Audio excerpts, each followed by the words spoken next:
So I literally just hit a 30 million jackpot, and I kept it a total secret from my girl.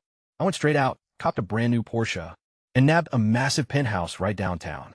Kicking back on my ultra-luxurious sofa, I felt like I was completely on top of the world. I drifted off to sleep, feeling totally high on life. But when the next morning rolled around, right before I could even break the crazy news to her, a text message from my girlfriend popped up. She straight up confessed to sleeping with 99 other guys and claimed that if she hit 100, I'd officially be the ultimate king of getting cheated on. She even had the nerve to joke that since I was so head over heels, I wouldn't even mind, and man, I lost my absolute mind. Before I could even fire off a furious reply to flame her, a wave of intense nausea hit me, and everything went pitch black. When my eyes finally opened back up, I was absolutely freezing to death. I was stuck lying inside this dilapidated, tiny wooden shack, barely 100 square feet, with freezing wind and snow howling right through the massive gaps in the walls. Sitting right in front of me was a tiny furnace, flickering with a dying flame, and a system timer hovering right above it read 29 minutes and 58 seconds until total burnout. What in the world? Was I even on Earth anymore? Where did my millions go? What about my luxury home? I just stood there completely lost, shivering violently, wearing nothing but my PJs, when a motionless system voice echoed directly in my head. It welcomed me to a place called the Frozen Wasteland, explaining that daytime temps hover around 14 degrees Fahrenheit, and nights plummet down to a brutal -4. It strictly warned me never to let the furnace die, otherwise I'd lose my safe zone for good. I had a 7-day grace period to level up both my base and my heat source before hordes of zombies and apocalyptic events started invading. It also dropped news about some global supply crate event, spawning items all across the region, teasing a mystery reward coming in a month. That's when the reality hit me. I had been dragged right into a real-life survival game. Talk about terrible luck. I finally secured the bag at 28. After 2 whole decades of grinding from the bottom, and now I'm forcefully reset right back to square one. Turns out, I wasn't the only clueless one here. A regional chat interface instantly unlocked right in front of me, blowing up in absolute chaos, as tons of people panicked, asking where the heck they were, saying they were freezing to death, and begging for warm clothes. Glancing at the bottom corner, I noticed a survivor counter reading 3,481,002 out of 3.5 million. That reality check hit like a freight train. That was literally the entire population of my home city, and that death toll meant nearly 20,000 people had already kicked the bucket the very second they spawned in. So it wasn't just my unlucky self. My entire city had been sucked in alongside me. Honestly, that actually gave me a weird sense of relief. If all the wealthy elite back home got dragged into this hellhole too, then losing my 30 million lottery stash didn't burn quite as badly. Suddenly, a new system notification flashed up. Apparently, since I managed to survive the initial wave and got cheated out of enjoying my lottery millions, the game was granting me a special compensation reward, an exclusive cheat, a divine luck system that would grant me random foresight and fortune hints. And the very first hint revealed to me, I hit the absolute jackpot today if I stepped out my front door, hung a left, and marched about 30 meters. There'd be a golden loot crate waiting for me under the snow, chock full of high-value gear. Look, I've read enough web novels to know no main character survives without some kind of cheat system. So I wasn't even shocked. I just had one major issue. Here I was, standing in a raging sub-zero blizzard, rocking nothing but my pajamas, meaning I wouldn't last 10 minutes out there. Then again, staying inside was a death sentence too, because the second my stove went out, so did I. Basically, it was just a matter of dying right now or dying later. So without second-guessing myself, I sprinted out into the blinding white wasteland. The wind whipped snow into my face, and the cold was so brutal that my breath literally froze the second I exhaled. And sure enough, half buried in the drift was a glowing golden chest. I popped it open, and inside was a thick white down coat, rated for extreme conditions, down to -25 degrees, plus some thermal base layers. That boosted my core temperature by 5 degrees.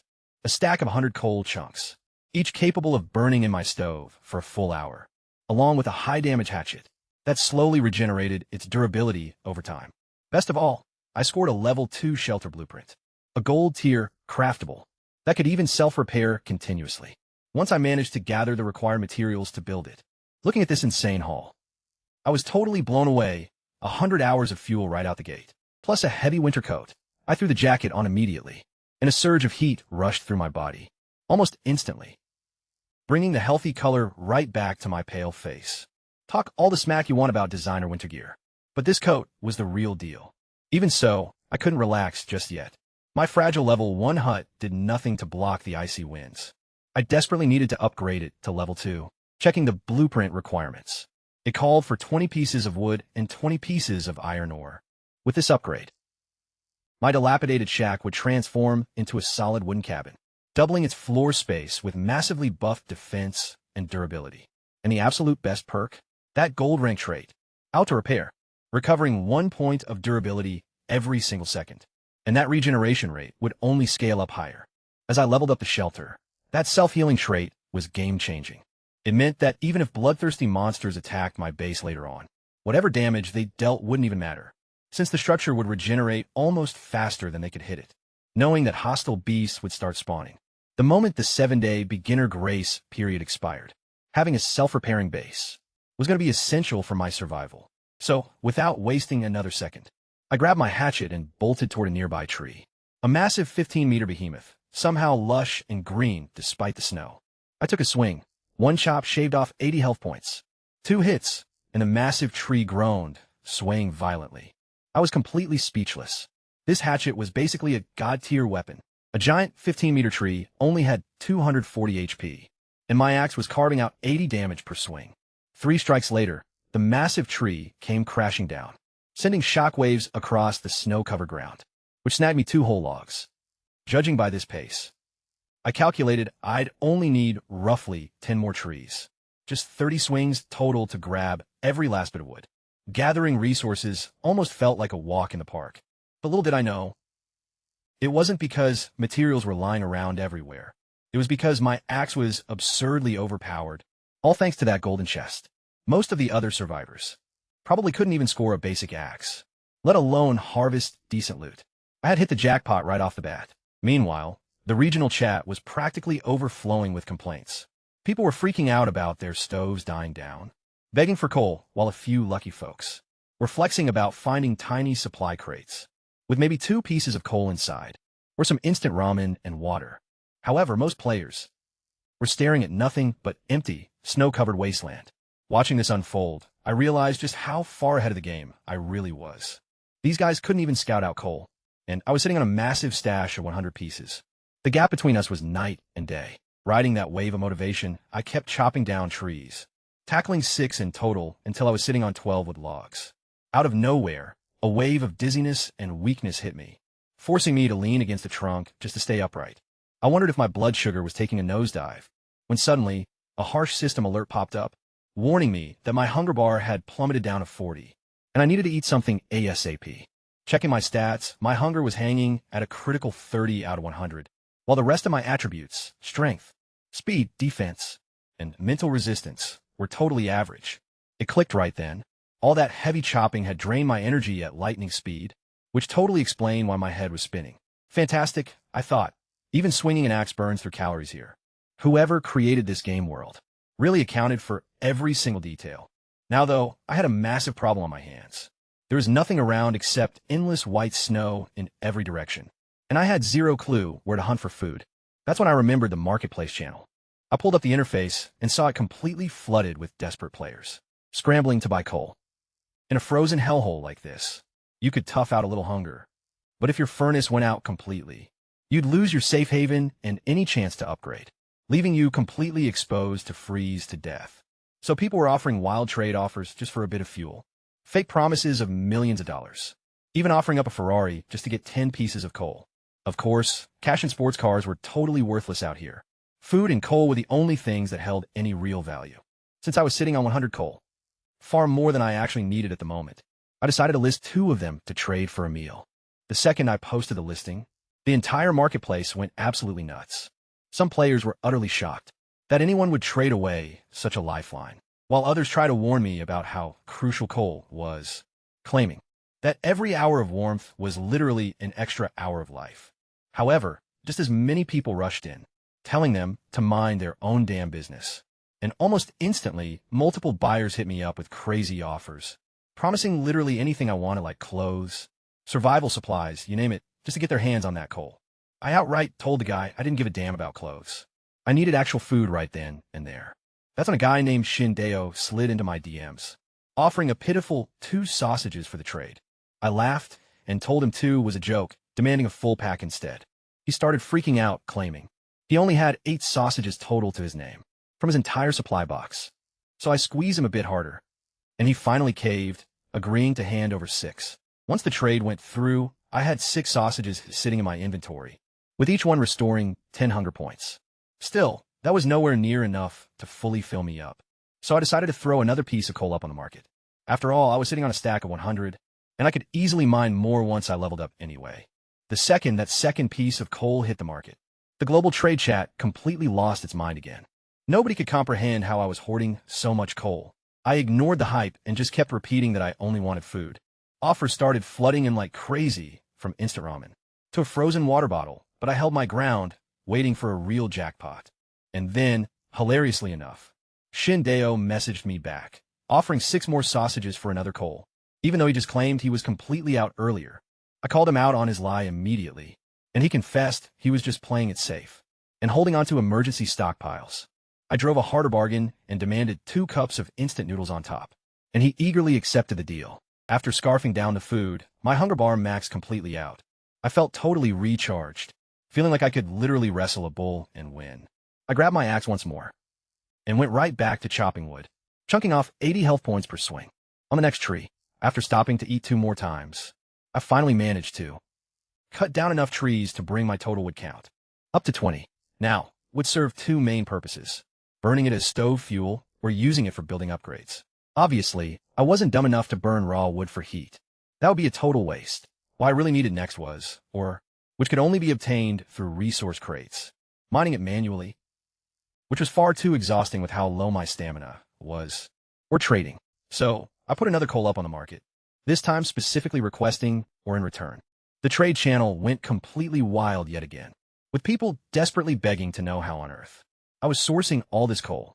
Some players even tried sucking up to me, offering to become my loyal follower for just a single piece. One girl even claimed she was a popular live streamer and promised to do whatever I wanted for some fuel. I brushed all that desperate noise aside. All I cared about was getting ore. Meanwhile, rumors started flying. Was I actually trying to push for a level 2 shelter upgrade already? Other players who had lucked out with shelter blueprints were whining because they didn't even have tools to chop wood yet. I ignored the jealous background chatter and stayed laser-focused.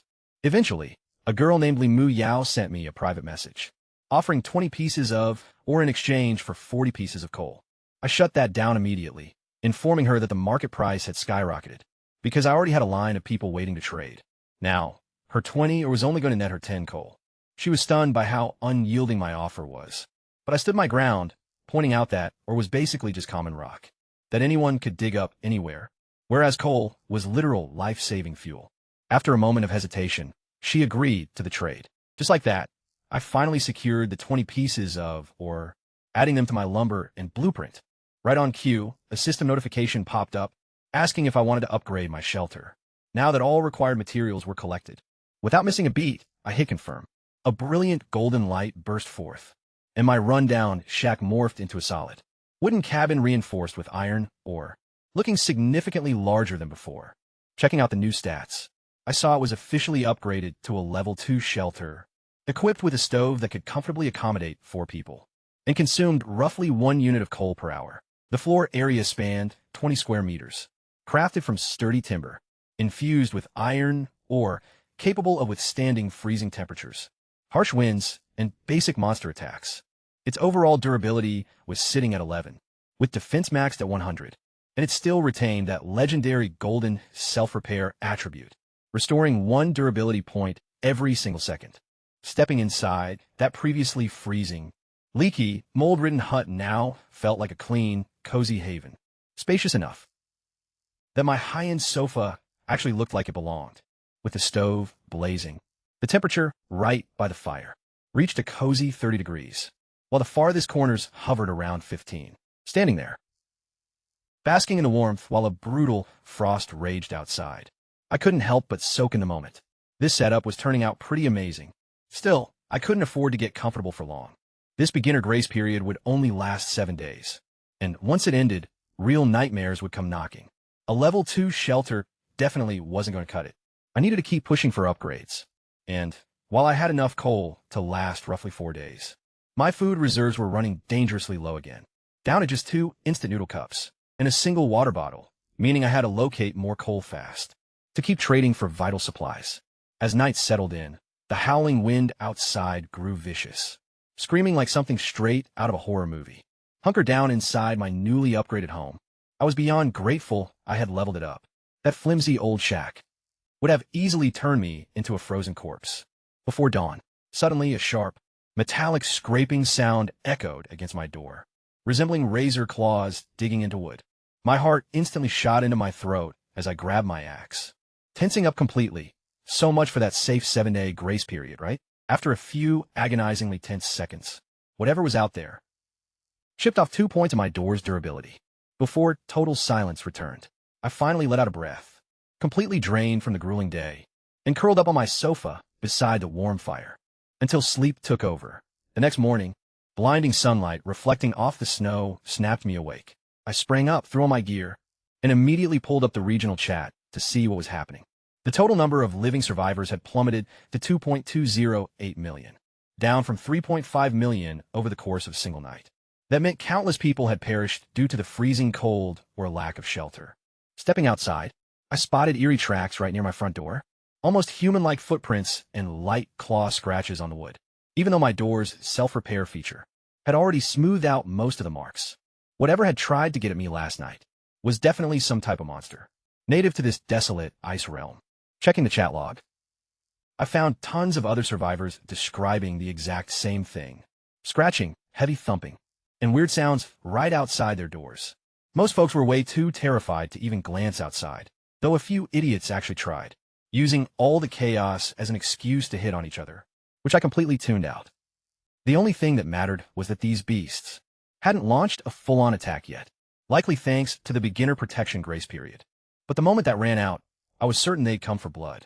I needed to get a head start on crafting weapons and setting traps ASAP. Right at that moment, a system prompt popped up, congratulating me on making it through my very first day, and revealing the location of another golden treasure chest. This one sitting 3 kilometers away by a gnarled tree. For every single day I stayed alive, I'd score a golden hint just like this. That was absolutely nuts considering chest. Rarities scaled all the way from basic white to divine gold, with gold handing out the absolute best loot in the game. Getting one of these every 24 hours felt straight up unfair in my favor. I grabbed my hatchet and sprinted straight toward the target location. And sure enough, there was a faintly shimmering gold chest, half buried in the snow right beneath a twisted tree. The second I popped it open, my jaw hit the floor at the drops. 100 pieces of coal, 20 high-energy ration biscuits, 6 bottles of fresh water, and a literal AWM sniper rifle packed with 15 rounds of ammunition. I stood there staring at it in total shock. Everyone else out here was struggling to craft basic stone hatchets, and I had just pulled a top-tier military sniper rifle out of chest. Checking out its stat card, the rifle boasted insane firepower and range, more than enough to one-shot pretty much any threat lurking in this frozen wasteland. The only downside was the limited ammo count, just 15 shots total, but still, it was more than enough firepower to keep me safe for now. What I didn't realize, though, was that opening a golden chest triggered a massive server-wide notification right across the entire regional chat, flashing 3 times in bold gold text to announce I'd just pulled an orange-tier sniper rifle. The chat completely lost its mind in an instant. People were flabbergasted and overwhelmed with envy, and a bunch of them instantly started spamming me with friend requests, hoping to hitch their wagon to someone packing that kind of heat. My inbox was completely flooded with messages. Guys offering to be my loyal lackeys, women offering to warm my bed, dudes begging to become my right-hand man, and everyone desperately asking how I pulled off such insane luck. I facepalmed hard, realizing I'd completely forgotten to toggle my privacy settings on. Fortunately, there was an option to conceal my chest loot notifications, as well as shelter upgrades off the regional chat, ensuring no one could pinpoint my location. I toggled it on right away. Always play it safe, right? Bragging about this kind of insane luck so early on was practically begging for a target on my back. With that taken care of, I secured my loot and began the exhausting journey back, trekking 3 kilometers through deep snow. Burned a whole 2 hours, and I realized all that walking was rapidly draining my hunger meter. By the time I finally stepped inside and shut the door behind me, the campfire's blast of heat hit me instantly, and I let out a heavy sigh of relief. Hanging out indoors really was the smarter move, whenever possible, but still, relying on a single sniper rifle with barely any ammo wasn't going to cut it long term. Once those 15 bullets were spent, the thing would be nothing more than an expensive paperweight. I needed to either hunt down more rounds or start crafting some backup weapons. Maybe a simple bow and arrow just to have a reliable backup for when I ran out of lead. Crafting a basic bow actually proved to be pretty simple. All it required was some wood, rope, and/or, along with that starter blueprint everybody was given from day one. I traded a chunk of coal for some rope on the market, then put together a crude bow boasting 30 attack power and a 30-meter effective range, more than enough to inflict real damage on low-tier mobs or squishier targets. Crafting arrows only cost 1 piece of ore per shot, so I crafted 10 and decided to test my aim on a nearby tree outside. My marksmanship wasn't exactly pro level, but it still sunk in deep and shaved off 30 points of durability. Not mind-blowing, but definitely handy in a pinch. With my new bow ready, I grabbed my AWM and headed back out into the cold to scavenge for more supplies. After 3 long hours of hunting, all I had to show for it were 2 white crates and a single green one, yielding a miserable 4 pieces of coal in total.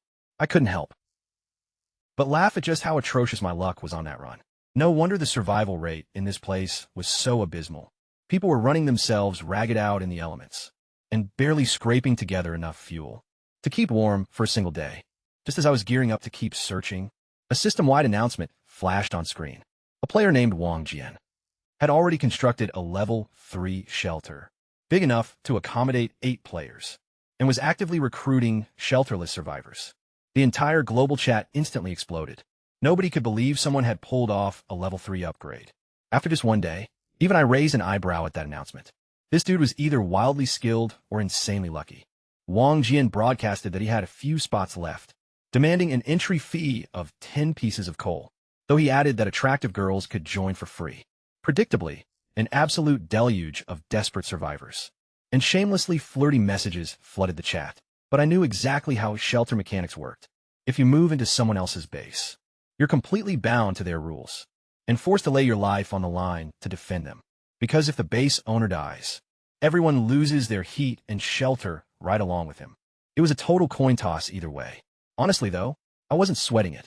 Thanks to scoring a free golden chest every single day, just for breathing, I had zero reason to team up with anyone. At most, I figured I might hire a few lackeys to handle the grunt work down the road. Still, seeing another player hit level 3 lit a fire under me to track down a level 3 blueprint fast, just in case real monsters started invading. The exact second our grace period expired. Fortunately, the night passed without a hitch. Not a single creature came pounding on my door. Come morning, day 3 had officially begun. I immediately pulled up the survivor count, only to discover it had plummeted to a mere 1.5 million. Out of 3.5 million, people were dropping like flies, and I couldn't help but wonder what was taking them out. Was it the freezing cold, monsters, or something even worse? That creepy reality check spooked me enough to double down on hunting for more supply crates, especially that crucial level 3 blueprint. Right on cue, the system dropped my daily hint. It warned of heavy snowfall today, but noted that if I took a left and trekked 1.5 kilometers toward a small ridge, a major jackpot would be waiting for me. Hyped up, I geared right on up, stoked the furnace with fresh coal, grabbed my trusty AWM alongside my axe, and stepped out. Sure enough, half buried in the snow near the base of the hill, sat another glowing golden chest. I popped it open on the spot, and the drop blew my mind. 20 sausages, 20 packs of instant ramen, a whole kilogram of fresh lamb, 200 chunks of coal, 100 silver or 20 pieces of timber, 600 rounds of ammunition, and an actual heavy machine gun bunker, a straight-up gold tier item.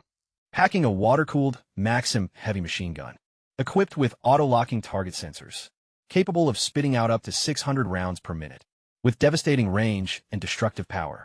I just stared at the system notification in complete shock. An automated, self-targeting Maxim machine gun? This early in the survival game? My luck in this frozen hellscape was getting downright absurd. A legit Maxim heavy machine gun, right in my hands.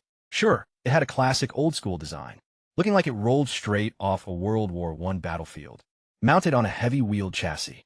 But out here, in this endless ice age, where everyone else was still swinging stone axes and shooting crude wooden bows, this thing was an absolute apex predator. And the best part? It was fully automatic, enhanced by a golden trait that auto-locked onto hostile targets. An open fire on command, no manual aim required. While the rest of humanity was stuck in the Stone Age, I was basically rolling around with an AI-driven, automated war machine. The only real drawback was the ammo supply. Just 600 rounds on full auto meant I'd chew through the entire belt in under 2 minutes flat. But if I conserved my shots, it would easily carry me for a long time. I hauled the entire haul back to my base and deployed the machine gun bunker right alongside my front entrance. The exact moment I placed the blueprint down, a rock-solid, heavily fortified pillbox materialized, with the menacing barrel of the heavy gun extending outward, with this deadly turret standing guard at my doorway. I felt safer than I had since this nightmare began. Forget mindless monsters, even rival survivors foolish enough to attempt a raid would get turned into Swiss cheese in a heartbeat. Honestly, though, that still wasn't going to cut it for me. I needed way more firepower and heavy-duty defense, ideally a couple of mounted machine guns, and an all-around sturdier base. Right on cue, a PM popped up from Limu Yao. You know, that same girl I traded with earlier. Her stove was on its last legs, and she was practically begging for coal. I told her I could help out, but asked what she was bringing to the table. She offered up 20 or for 10 pieces of coal, but I let her know raw or was useless to me now. Since my base was already level 2, she instantly hit the panic button and actually asked if I'd just hand some over for free. I literally laughed in her face, reminding her this wasn't a charity, so she'd better come up with a real deal. She claimed she was completely out of options, until out of nowhere, she dropped a bomb. She actually had a level 3 shelter blueprint up for grabs. That instantly stopped me in my tracks. A level 3 blueprint? I made her show me proof, and sure enough, it was the real deal. A super rare, red-tier blueprint capable of taking a level 2 shelter straight to level 3, blowing the floor space up to 40 square meters, jacking the defense all the way to 2,000 points, and slapping on 2 automatic arrow towers. On top of that, it rolled with a unique red perk. Every single time the base leveled up, it would spawn something called a fire seed, whatever the hell that was. Honestly, I'd never even seen a red-tier blueprint before this point. This was insanely high-tier stuff, probably way rarer than gold rank. Limu Yao came clean and admitted she had zero clue what the fire seed actually did either, mainly because she couldn't even afford the mats to build a level 2 base, let alone level 3. And with her stove dying in less than 2.5 hours, that blueprint was basically a useless paperweight, unless she flipped it for fire fuel ASAP. So she asked how much coal I'd give her for it. Sitting on about 270 coal, I played it cool and lowballed her with 10. She didn't fall for it, calling me out and saying even trashy. White tier. Blueprints were going for 20 coal on the market. Smart girl. So I bumped my offer to 30, making it clear that was my final take it or leave it. She bid immediately, but tossed in one final condition. If her stove went out before she could craft enough gear to survive, she wanted permission to take shelter at my base. Considering how ridiculously valuable this schematic was, there was no way in hell I was letting this deal slip away. I locked it in and even threw in a spare basic bow for free, just so she'd have some self-defense. On her journey over, since her spawn point was only about 10 kilometers out, she was absolutely hyped, clearly blown away, that I tossed in a free weapon without complaining. With the trade finalized, I was holding a faintly glowing crimson blueprint in my hands, a level 3 base upgrade, unlike anything I'd ever laid eyes on before. Inspecting my brand new red blueprint, I quickly realized this was a soul-bound item. The second I activated it, it would lock to my account forever, and couldn't be resold. The crafting cost was downright insane, though. 200 metal ore, 100 wood, and 100 silver ore. That was exponentially more demanding than the 30. That another survivor had mentioned needing to hit level 3. When I brought this up to the system, it clarified that higher-tier blueprints naturally demanded far more resources if you wanted top-tier results, which made total sense given my shelter had required way more materials than everyone else's. From the very start, thanks to its upgraded quality. High risk, high reward, right? So I decided to go all in. Since I had 0 metal or saved up, I crafted a basic pickaxe shovel and trudged over to a nearby mineral node to start the manual labor, and man, it was painful. It took 20 whole swings just to yield 1 piece of ore, meaning to get 200, I need to swing 2,000 times. I couldn't help but laugh bitterly at how utterly absurd that was. For just one guy, this was the exact type of grind, where having extra hands would change everything. After hours of swinging, I'd barely scraped together 70 pieces, reckoning I could wrap this up in a couple of days. As the sun began to dip lower, I gathered my gear and hurried back, because staying out here at night was suicide. Stepping back into my heated shelter felt like absolute heaven. After freezing my butt off outside, I scarfed down a few sausages and kicked back on the sofa. About 2 hours into chilling out, I caught that familiar scratching and low growling right outside my door again. My stomach instantly dropped. Something was out there. I grabbed my AWM, gearing up to take a look, only to remember my shelter didn't even have a single window, forced to listen to that metallic scraping right against my front door. I actually thought about throwing the door open and taking out whatever it was myself, considering taking down these beasts. Apparently, yielded far better loot than regular supply drops. Then realization slapped me in the face. Why the heck was I risking my life out there, when I literally lived in an automated bunker? I pulled on my base interface, flipped the Maxim gun to auto-targeting mode, and let it rip. In under a second, it unleashed a violent volley of lead outside. And just like that, dead silence returned. Checking my ammo count, it had only fired off 2 rounds. I figured it was probably just a lone monster, but I wasn't dumb enough to step out immediately. Better safe than dead. I disabled auto-targeting to conserve ammo, and opted to wait until sunrise to inspect the scene. The following morning, day 4, the sun crept over the icy wasteland, and the system displayed a crisp -12 degrees, set to plummet to -24 come nighttime. I geared up, axe holster on my hip, sniper rifle locked and loaded, moving stealthily like some elite Spec Ops operative, as I carefully unlatched my front door. Outside, barely 5 or 6 meters away, lay a corpse, completely torn to shreds by heavy gunfire. At first, I worried it might be another player, but stepping closer, I saw it was definitely not human. Its severed arms were turning an ashen gray, completely shriveled and clearly dead for a long time. Right then, realization struck. This thing was a zombie. To double check, I glanced at the group chat, and sure enough, a ton of other survivors were reporting similar ambushes from the previous night. It didn't take long for everyone to confirm that these monsters were legit undead, sending the entire channel into absolute panic. One user even confessed he had walked right up to say hello to one, before realizing what he was actually dealing with, only to find out that arrows didn't even scratch it. That revelation sent a massive wave of hysteria through the entire community. If basic weapons couldn't even put down a single undead, what in the world was going to happen when the novice grace period ran out, and these monsters started raiding bases directly? The chat went wild with pure terror, everyone picturing massive hordes of these nightmares, showing up right at their doorsteps. But naturally, not everyone was losing their minds. Wang Jian, that top guy who had already flexed a level 3 base, chimed in again, pointing out that even though these monsters were insane bullet sponges, taking one down granted ridiculous rewards, he bragged that his squad, now up to 8 members, had pooled their firepower and barely managed to slay a single zombie together. He went on to boast that they were on the verge of reaching level 5, which would expand his base capacity to hold 32 people, and started actively recruiting gym bros and combat veterans specifically. According to him, killing just one zombie required a coordinated attack team of at least 6 archers firing simultaneously. Meanwhile, there I was just standing there, staring at the pile of minced zombie meat right outside my entrance, which my heavy machine gun had literally turned into total confetti. The only thing running through my mind was, man, this Maxim gun is an absolute fucking unit. I couldn't help but crack up at how absurd the contrast was. Other players needed a full squad of 6 archers focusing fire, just to barely scrap by one zombie. As for me, 2 rounds from my heavy gun, in less than a tenth of a second, and the fight was over. Primitive weapons just couldn't hold a candle to modern firepower. If I could stack 10 or 20 of these bad boys, I'd practically be untouchable. But the real icing on the cake was the monsters drops.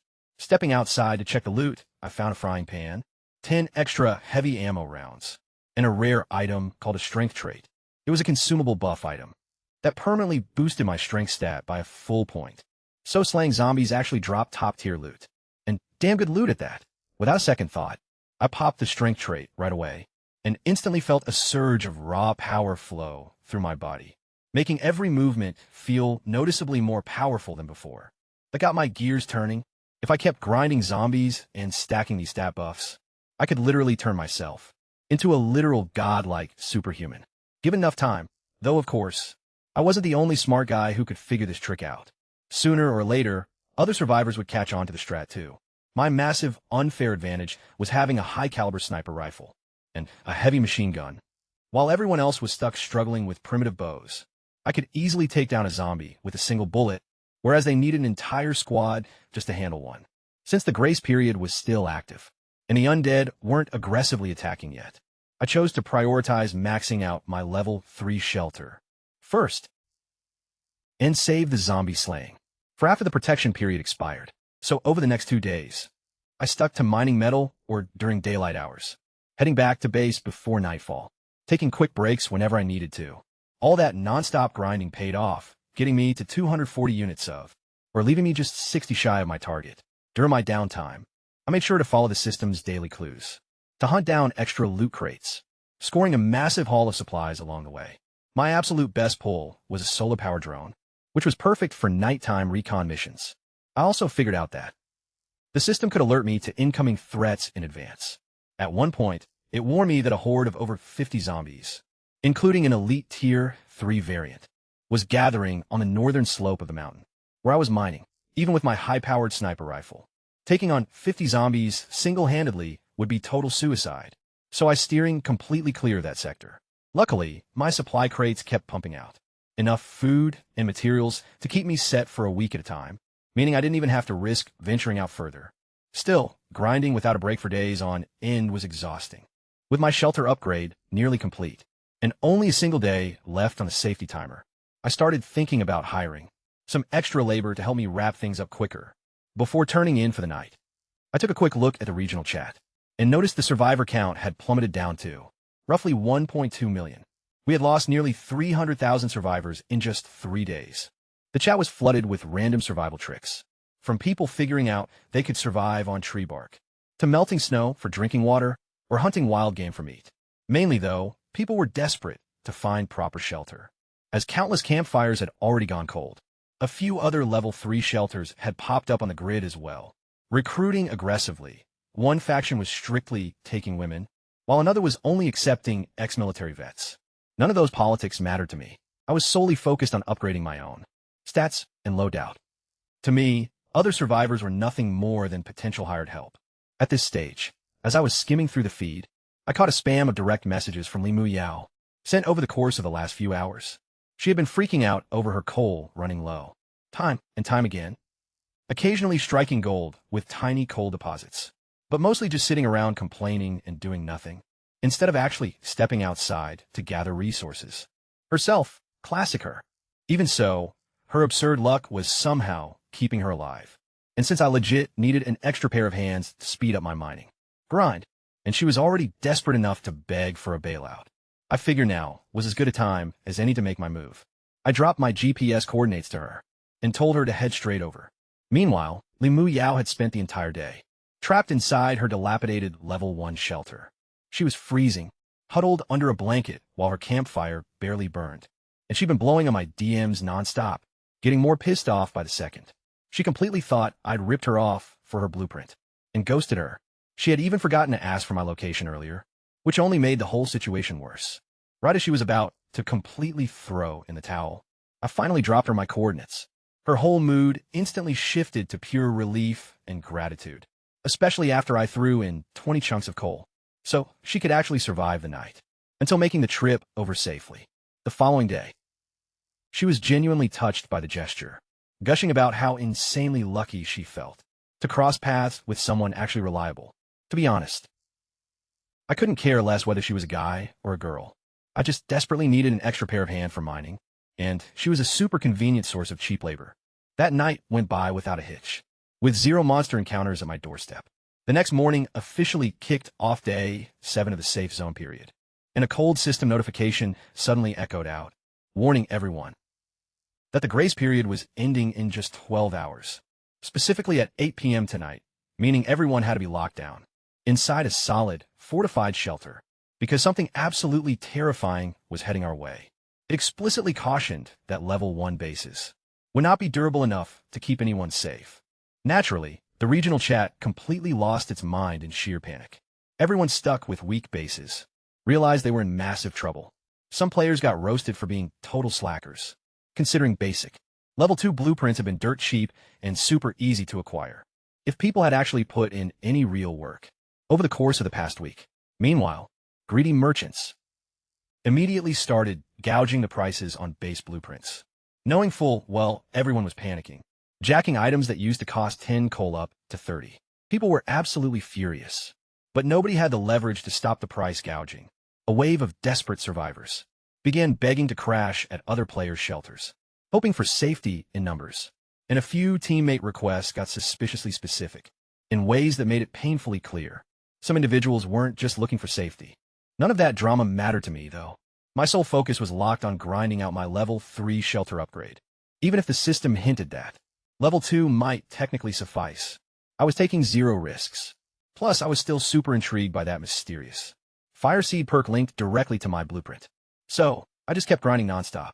8 long hours later, with just 4 hours remaining before the safe zone period expired, I finally hit 200 metal, or fulfilling my final requirement.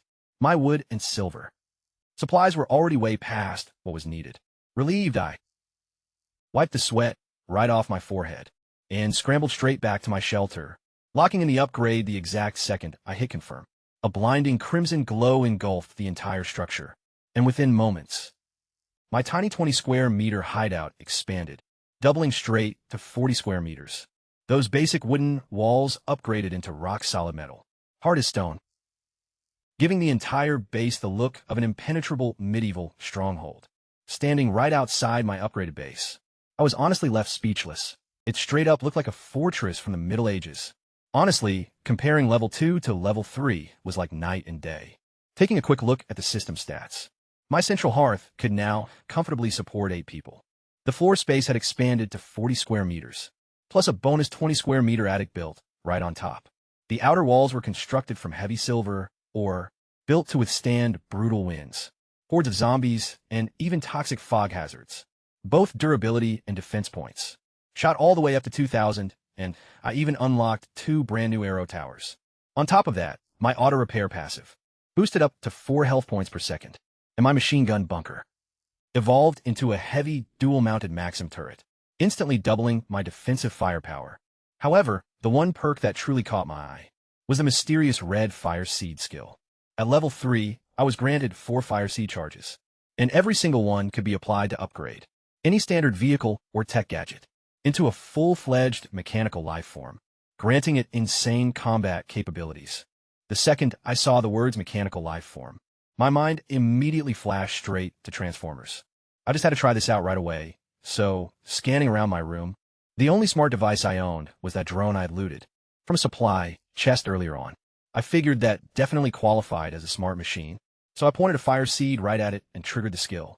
A surge of blue energy blasted outward, nearly knocking me off my feet from the shockwave.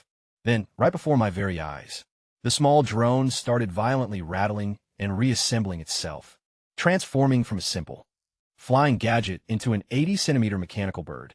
It boasted razor-sharp metallic wings over a meter wide, glowing red eyes, and a terrifying aura that looked like it ripped straight out of a blockbuster sci-fi movie. This thing honestly looked identical to Laserbeak from Transformers, and pulling up its stats, it was officially a full-on battle unit, a high-tech scout and reconnaissance pet. It was level 3 with solid attack and defense stats, blazing fast speed, equipped with a mounted mini Gatling gun, and completely 100% loyal to me. I just stood there in complete shock. Was I seriously unlocking Transformer technology? Inside a harsh, frozen, apocalyptic world, the metallic bird let out a couple of fierce metallic screeches, before instantly calming down, acting totally devoted as it swooped down, perched right on my shoulder, and chirped affectionately like a loyal pet. Before I could even process what just happened, a stray zombie came staggering out from a nearby alleyway, practically drooling with excitement the moment it spotted me, acting like it had just reunited with a long-lost relative. Well, talk about perfect timing to test out my new companion. The second I gave the attack command, the mechanical bird launched off my shoulder without a second thought, unleashing a hidden mini Gatling gun mid-flight, ripping that walker into absolute pieces. Man, I was blown away. This little mechanical bird was no joke. It hit like a truck, which honestly made total sense. considering its offensive power completely dwarfed a standard zombie's defense stats. And to think this was just from beefing up a simple drone. What kind of madness would go down if I used a fire seed on an actual full-sized vehicle? Could I straight up build a real-life Autobot? Just thinking about it was getting my blood pumping. If I had a beast like that rolling beside me, I'd pretty much be untouchable in this wasteland. But time was running out, and night was dropping fast, with under an hour left. Before the grace period officially expired, I quickly snagged the drops from a dead zombie and recalled the drone back inside for safety. My hideout felt like an absolute fortress now, between the extra living space, the upgraded heater, and a brand new attic setup to keep watch outside. I was set, yet my brain was still fixated on one thing: Transformers. Look, my gear was already more than enough to keep me alive. But what guy could possibly resist the dream of having his own ride? Turn into a giant mech bodyguard? The snag, though, was pretty obvious. Where on earth was I supposed to track down a car out here? Stuck in the middle of a frozen hellscape? It's not like I could just craft one from scratch, right? And right then, light bulb moment. I suddenly remembered that guy from the global chat earlier. The one who was trying to trade his Ferrari 488 for measly 10 chunks of coal. If I could hunt him down right now, I could probably score that supercar off him directly. So I looked up the guy who was trying to swap his luxury ride for fuel and threw him a quick friend request, hoping to make a deal for the vehicle. I waited and waited, but received zero response. He was probably already zombie food. I figured, feeling a bit annoyed. Right at that moment, my combat drone suddenly perked right up, locking its glowing red eyes on something outside and letting out a sharp alarm screech. Just another undead walker, I figured. But honestly, I wasn't sweating it one bit. I had a dual Maxim machine gun mounted outside, a high-caliber sniper in my hands, and an attack drone on standby. Seriously, what was one lone zombie going to do to me? Right as I was about to deploy the drone to scout it out, a soft knocking echoed at my front door. A timid, gentle voice called out from the other side, asking if I was Chun Emo, introducing herself as Li Mu Yao, the very girl I'd been messaging online. She actually pulled off the journey, though she cut it insanely close, making it here with under an hour to spare, before the safety period was officially up, just to play it safe. I sent my bird drone out first to do a quick sweep and verify she hadn't ambushed me with an entourage. The live feed showed nothing more than a single, slender, delicate-looking girl standing alone by my entrance, with zero other thermal signatures nearby. Satisfied it wasn't a trap, I pulled open the heavy steel door. When she stepped inside, I was completely caught off guard. She was a total stunner. Porcelain skin, looking to be around 20 years old, standing about 5 feet 7 inches, lean, yet remarkably well-proportioned. She was practically the spitting image of what some guy in the chat jokingly described earlier as the ultimate ideal partner. Right on cue, a system notification popped up, asking if I wanted to grant her access to my base, considering she couldn't step foot inside without my approval. She looked up at me with desperation in her eyes, pleading that she'd do whatever it took if I just let her stay. Well, since she did hand over that high-value blueprint earlier, I felt like I had to stick to my end of the deal. So, I went ahead and accepted her request. Immediately, the system generated her full status screen. Turns out, she was actually a university student, basically the idol of her drama department. Her stats showed top-tier beauty and solid mental attributes, though her physical stats were pretty mediocre. Honestly, the system's summary description was almost absurdly dramatic when praising her breathtaking looks, which totally threw me off guard, considering how brutal and grim literally everything else in this world had been so far. The moment she walked inside, she was instantly floored by the cozy heat and the massive hoard of survival supplies stashed all over my place. Piles of instant ramen, sausages, energy drinks, fresh water, and even raw lamb. She stood there dead in her tracks, clapping her hands over her mouth in sheer shock at my stockpile. This was easily enough food to last over a month, a stark contrast to the freezing, completely empty hole she had just abandoned. Snapping her out of her stupor, I laid down the law and reminded her that staying under my roof didn't come for free. She was going to have to earn her keep. But she totally misinterpreted what I meant, assuming I was hinting at something inappropriate, and actually started unbuttoning my shirt, getting ready to take our arrangement in a whole different direction. I grabbed her hands and shut that down immediately. Completely caught off guard, she stared back at me, looking just as bewildered, asking if this wasn't what I brought her in for. I couldn't even help but chuckle, slightly annoyed as I pointed out that the beginner grace period was ending in literally minutes, meaning I needed her to stand guard and keep watch, not whatever she was planning. She instantly froze, dying of embarrassment over the mix-up. Li Mu Yao just gaped at me, utterly speechlessly confused. She started rambling on, explaining how she had already landed multiple TV roles before getting sucked into this apocalyptic hellhole. She was basically a rising celebrity back home, with line of simps waiting on her hand and foot, and yet here she was, practically throwing herself at me on a silver platter, only to get flat-out rejected. But whatever. We weren't back in civilization anymore. Clout and status meant absolute garbage here. Besides, the safe zone grace period was about to expire, and something extremely dangerous was headed our way. Now is definitely not the time for distraction. If something happens down the line, whatever, but right now, not happening. Sure enough, the exact second the clock struck 8 o'clock, a chilling system notification echoed across the realm. The beginner protection shield was officially down, and the very first calamity, the disaster fog, was about to descend upon the frozen wasteland.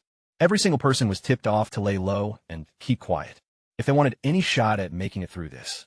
The very second that announcement cut out, a massive tremor shook the ground right outside our door. Li Muyao jumped out her skin and grabbed my arm in total panic, frantically asking me what was going on. I just looked at her and said the catastrophe had officially landed.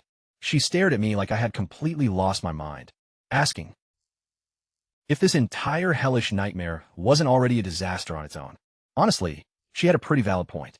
But after all the insane stuff I'd already witnessed, from transformed drone companions to high-tier golden loot drops and fully functional machine guns, I knew this world was definitely gearing up to throw away crazier stuff at us.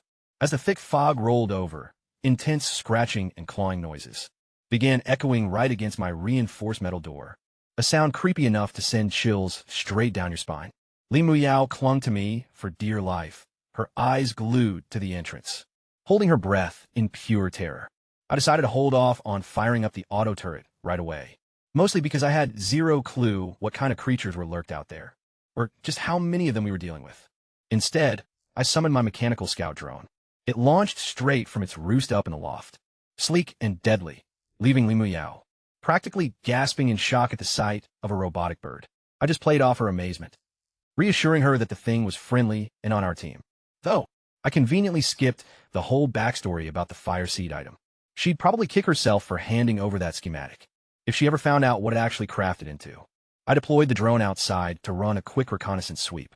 Watching through its real-time video feed, I saw a massive wall of murky gray fog, rolling straight across the vast frozen wasteland, like an apocalyptic dust storm, devouring every single thing in its path. For hundreds of kilometers in every direction, player shelters spaced 5 kilometers apart were getting wiped out, one after another, with terrifying, ungodly noises reverberating from deep within the mist. Even I felt a pit in my stomach witnessing the sheer magnitude of this event. This wasn't just some standard wave attack. It felt like full-blown, end-of-the-world apocalyptic madness. While I pulled up the regional chat channel, the active survivor counter was plummeting at a terrifying pace, starting well over 1 million. It was rapidly ticking down by thousands of players. Every single second, the chat room was absolute pandemonium, with people desperately screaming for help as their defenses gave way and got breached. Some players were abruptly cut off mid-sentence, leaving no doubt that they had just met a grim end. Only a few fortunate individuals who possessed upgraded, high-tier shelters reported taking only minor durability loss with each strike. Right about then, I heard a dull thump strike my own front door. Opening up my base stats monitor, it showed that the hit had dealt absolutely 0 damage. My overall durability remained completely maxed out at 2,000 points. No matter how many times whatever was out there slammed into my door, the incoming damage log registered a big fat 0 every single time. I couldn't help but chuckle to myself. Turns out rushing that level 3 shelter upgrade really paid off big time. My fortifications were practically invincible against these mobs. Unfortunately, the rest of the survivors weren't nearly as lucky, particularly those still stuck with low-level, flimsy shelters, who were losing their minds in chat as their durability drained blow by blow, with some literally hanging on by their very last few points. A few owners of level 3 shelters were flexing about barely taking any damage, which only sent everyone else into a deeper panic. Since whatever was lurking out there obviously couldn't scratch my walls, I realized there was no point in playing it safe anymore. I flipped on the dual Maxim turret's auto-lock mode. Gunfire erupted right away, chewing through 80 rounds in less than 10 seconds. And just like that, total silence fell over the outside. Nothing but the howling wind, I thought about stepping out to look, but with the thick fog still hanging around, and zero clue what else might be creeping around, I figured holding off until morning was the smarter play. The rest of the night went by without a hitch. At sunrise, a fresh system announcement chimed across the entire icy wasteland. The beginner protection buffer was officially over. Starting now, players were free to raid other bases head-on and swipe all their supplies. Any shelter above level 2 was now mobile, running on steam generated by their stoves. Catastrophes would hit every single week, rotating between foggy storms, raging blizzards, deadly freezes, geothermal eruptions, radiation spikes, and more, giving us 7-day breathing rooms in between to gear up. Zombies would also spawn from time to time, dropping sweet loot whenever you take them down. The broadcast wrapped up with a cold reminder for everyone to do whatever it takes to stay alive. So yeah, the true survival game had finally begun, and my base now had a brand new drive function unlocked, allowing me to roll out on massive wheels, fueled directly by the stove's steam engine. The fuel consumption was absurd though. 10 coal per kilometer at a painfully slow 10 kilometers per hour, and the cost would keep climbing as the shelter expanded. That insane burn rate made moving around completely pointless for almost everyone. You were basically burning 4 days of heating fuel just to cover a pitiful 10 kilometers. The update also confirmed that players could now breach each other's bases and loot every single item inside. It was crystal clear the system wanted us at each other's throats. Not that I was sweating it. Between my auto turrets, sniper rifle, and combat drone, I was miles ahead of anyone still swinging basic junk. My main priority right now was finding out what exactly had been slamming into my base overnight. I geared up, deployed my drone for cover, and headed outside. Littered around my perimeter were over 20 shredded bodies, a few zombies, but mostly these giant bat-like abominations, with nearly 2-meter wingspans and lethal fangs. Honestly, complete nightmare fuel. If it weren't for the machine gun's autolock, taking down even one of these monstrosities would be a suicide mission for an average survivor. One bat was somehow still breathing, letting out a sharp screech as it dragged itself toward me with half its head blown off.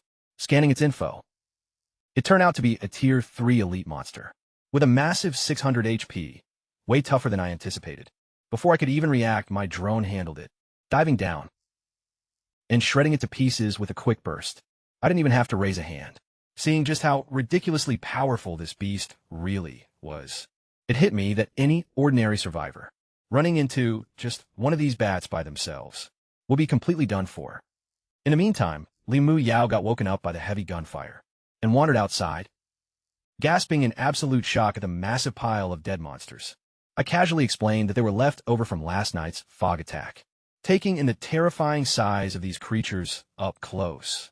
Her face went totally pale, visibly relieved that she managed to reach my shelter before the catastrophe hit. From that point on, the way she looked at me was noticeably warmer, super eager to make herself useful, so she wouldn't have to worry about getting thrown out. Right on the spot, she offered to go gather all the drops lying around. I gave her permission to collect the basic materials, but held on to the trade items for myself, especially since I spotted about 10 of them, scattered among the dead bodies. They were mostly free stat points that I could dump into whatever attribute I wanted. Even with all the crazy firepower I had right now, I knew that upgrading my own physical stats was crucial for long-term survival. So I dumped 17 points straight into strength, 10 into defense, and threw the remaining points into speed. Checking my newly updated status screen right after, my strength was now 3 times that of an average human. My defense had doubled, and I felt significantly stronger just moving my body around. Things were definitely coming together, with 20 whole kills worth of drops sitting there waiting. The total haul was insane. Hundreds of units of wood and coal, dozens of food packs, ammunition, you name it. Li Mu Yao could barely keep her excitement under control when she saw this massive food pile, especially after barely surviving on melted snow back at her old place. She was practically begging me for a bit, and since I had total control over allocating shelter supplies, I gladly handed over some instant noodles and milk, easily enough food to last us months at this rate. She thanked me frantically and began scarfing it down right away. That's when I gave her a quick reality check. None of this was free, and she had work to do. Of course, she immediately took that the wrong way again, blushing bright red and promising me she knew what was expected, clearly assuming I was hinting at something entirely different. I rolled my eyes as hard as I could, making it clear I meant actual manual labor, not whatever weird scenario she was running in her head. Moving forward, my plan was to have her run around collecting materials, while I focused on a much bigger goal, getting my hands on actual full-size vehicles.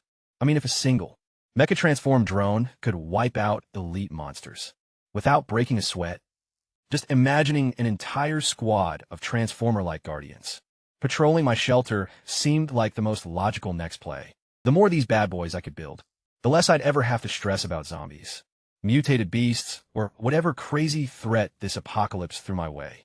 I told Limu Yao to grab a quick bite, then head back out with the drone covering her back to scavenge for more resource crates.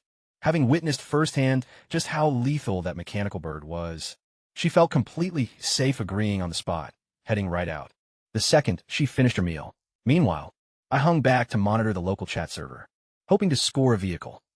The player count had plummeted, dropping straight to 500,000.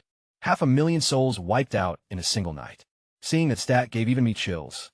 The global chat was pure bedlam, flooded with frantic trade offers and squad requests. One guy tried offering 10 coal for a custom crossbow, since those pack way more punch than standard bows. That trade got shut down immediately. Nobody was stupid enough to part with top-tier gear. Right after last night's bloodbath, others suggested asking around for flintlock pistols as an alternative. Most posts were just desperate players begging for teams or shelter, seeking safety in numbers because surviving the next fog wave solo seemed impossible for low-level players. Even a few Tier 4 bases, which could now house 16 members, were aggressively recruiting. None of that mattered to me, though. All I needed was a ride. So I threw up a public listing on the market, ready to trade whatever it takes for any vehicle. The chat instantly labeled me insane, pointing out that there wasn't a single drop of gas in this whole frozen hellscape, making any car complete junk metal. Some dude from earlier even recognized my tag, a lackey from Wang Jian's clan, and started mocking me for rejecting his invite to join my base, bragging about how he was now part of a 36-man squad. I paid him zero attention. His little guild didn't impress me one bit. Instead, I bumped my bounty up to 100 coal for any car, sending another shockwave through the chat. 100 coal was literally 4 full days of heat and survival. A ridiculously high price for a useless pile of metal. In everyone else's eyes, people kept demanding to know why I wanted a car so badly, joking that I must have struck oil somewhere out here. I just gave a vague, you could say that, which only drove their curiosity even crazier. Out of nowhere, a user named John Yin sent me a private DM, claiming she actually owned a car, a high-end Lamborghini Aventador, which had been dragged into this realm, right alongside her because she was driving it. When the apocalypse hit, she warned me the gas tank was bone dry, but that was the least of my concerns. We locked in the deal, and 100 coal later, I had a sleek, pitch-black Lamborghini parked right outside my shelter. The thing was an absolute stunner, easily the sickest ride I'd ever seen in real life. Sure, in a primitive wasteland like this, it was technically a worthless paperweight without fuel. But for what I had in mind, gasoline was totally irrelevant. I pulled out a fire seed and fused it straight into the vehicle. A surge of vibrant blue energy erupted across its surface, and in a matter of seconds, gears started clicking and shifting violently as the supercar morphed right before my eyes into a 6-meter-tall mech warrior, clad in jet-black armor with razor-sharp metallic accents. It radiated pure, raw power. It scanned its surroundings briefly. It seemed lost at first, right up until its glowing red eyes locked onto me. In an instant, its face changed, overcome with sheer respect, and it immediately dropped to one knee. It spoke up in a deep metallic voice, calling me its creator. I stood there completely frozen in shock. I had to hand it to the system. This was wild. This bot looked almost identical to Ironhide. For the Transformers movies, dark gray metallic frame, a glowing green visor, and subtle Lamborghini design elements, still visible across its body. The resemblance was crazy, even though it obviously wasn't a legit Cybertronian, just my own custom build loosely based on the supercar. When I checked its stats, though, this machine was absolute bad news for enemies. It boasted insane attack and defense stats, blistering speed, and 100% total loyalty. Looking at my current base setup, this single unit was already overwhelmingly powerful. That's when it hit me. These mechanical sentries would scale up in power every time I upgraded my shelter. Before I could even process that thought, unfamiliar voices echoed nearby. A group of 4 had spotted my base from a nearby hill. 3 guys and 1 girl, geared up with high-tier crafted bows. This definitely wasn't basic beginner equipment. I immediately ordered my lumbo mech to convert back into its vehicle form before they saw anything suspicious. The squad strutted over with full confidence. They were led by a bald guy, flanked by a heavy-set dude, a skinny guy, and a decent-looking girl. Turns out they had lost their own base to the fog the night before, and were out scouting for a new place to take over. The bald guy, who was clearly calling the shots, tried playing the friendly card first. He asked if I was running solo, then pitched the idea of his crew joining my base, promising they'd help beef up my defenses and fight off any incoming monsters. Well, I shot him down with a cold no. His fake nice guy persona vanished instantly. He dropped a direct threat. If I wouldn't let them in, they just put me 6 feet under. See, while the system blocked outright shelter theft, it sure didn't stop player murder. The heavy guy immediately aimed his crossbow right at my face, smirking like he held all the cards. I just smiled and raised my hand. Right on cue, my Maxim heavy turret emerged from the entrance, its barrels locking on all 4 of them, with a terrifying mechanical click. As it loaded around, their faces drained of color instantly. A literal machine gun? In a survival world where everyone was stuck with primitive weapons, before their brains could even process the sight, I called out my lumbo unit by its new nickname, Big Bull.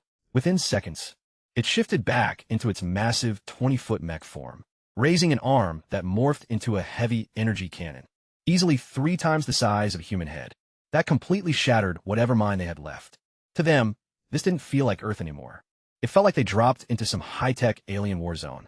Even their bald leader, hardened criminal background and all, immediately dropped his piece, stuttering out apologies, swearing this whole thing was a massive mistake, and blabbering about how turning to crime was wrong. Way too late for regrets, so I ordered their execution. Without missing a beat, the cannon blasted off first, disintegrating 2 of them on the spot, in a blinding flash of blue energy, leaving behind a giant pit right where they stood. Honestly, even I was taken aback, witnessing that level of destruction up close. That shot hit with the force of an actual missile. With heavy artillery like this, zombies and monsters didn't stand a chance against me. The skinny guy tried to bolt, but the machine gun mowed him down in 2 bursts before he could make a run for it, leaving just the woman, who fell to her knees, trembling uncontrollably after seeing her 3 crewmates wiped out in seconds.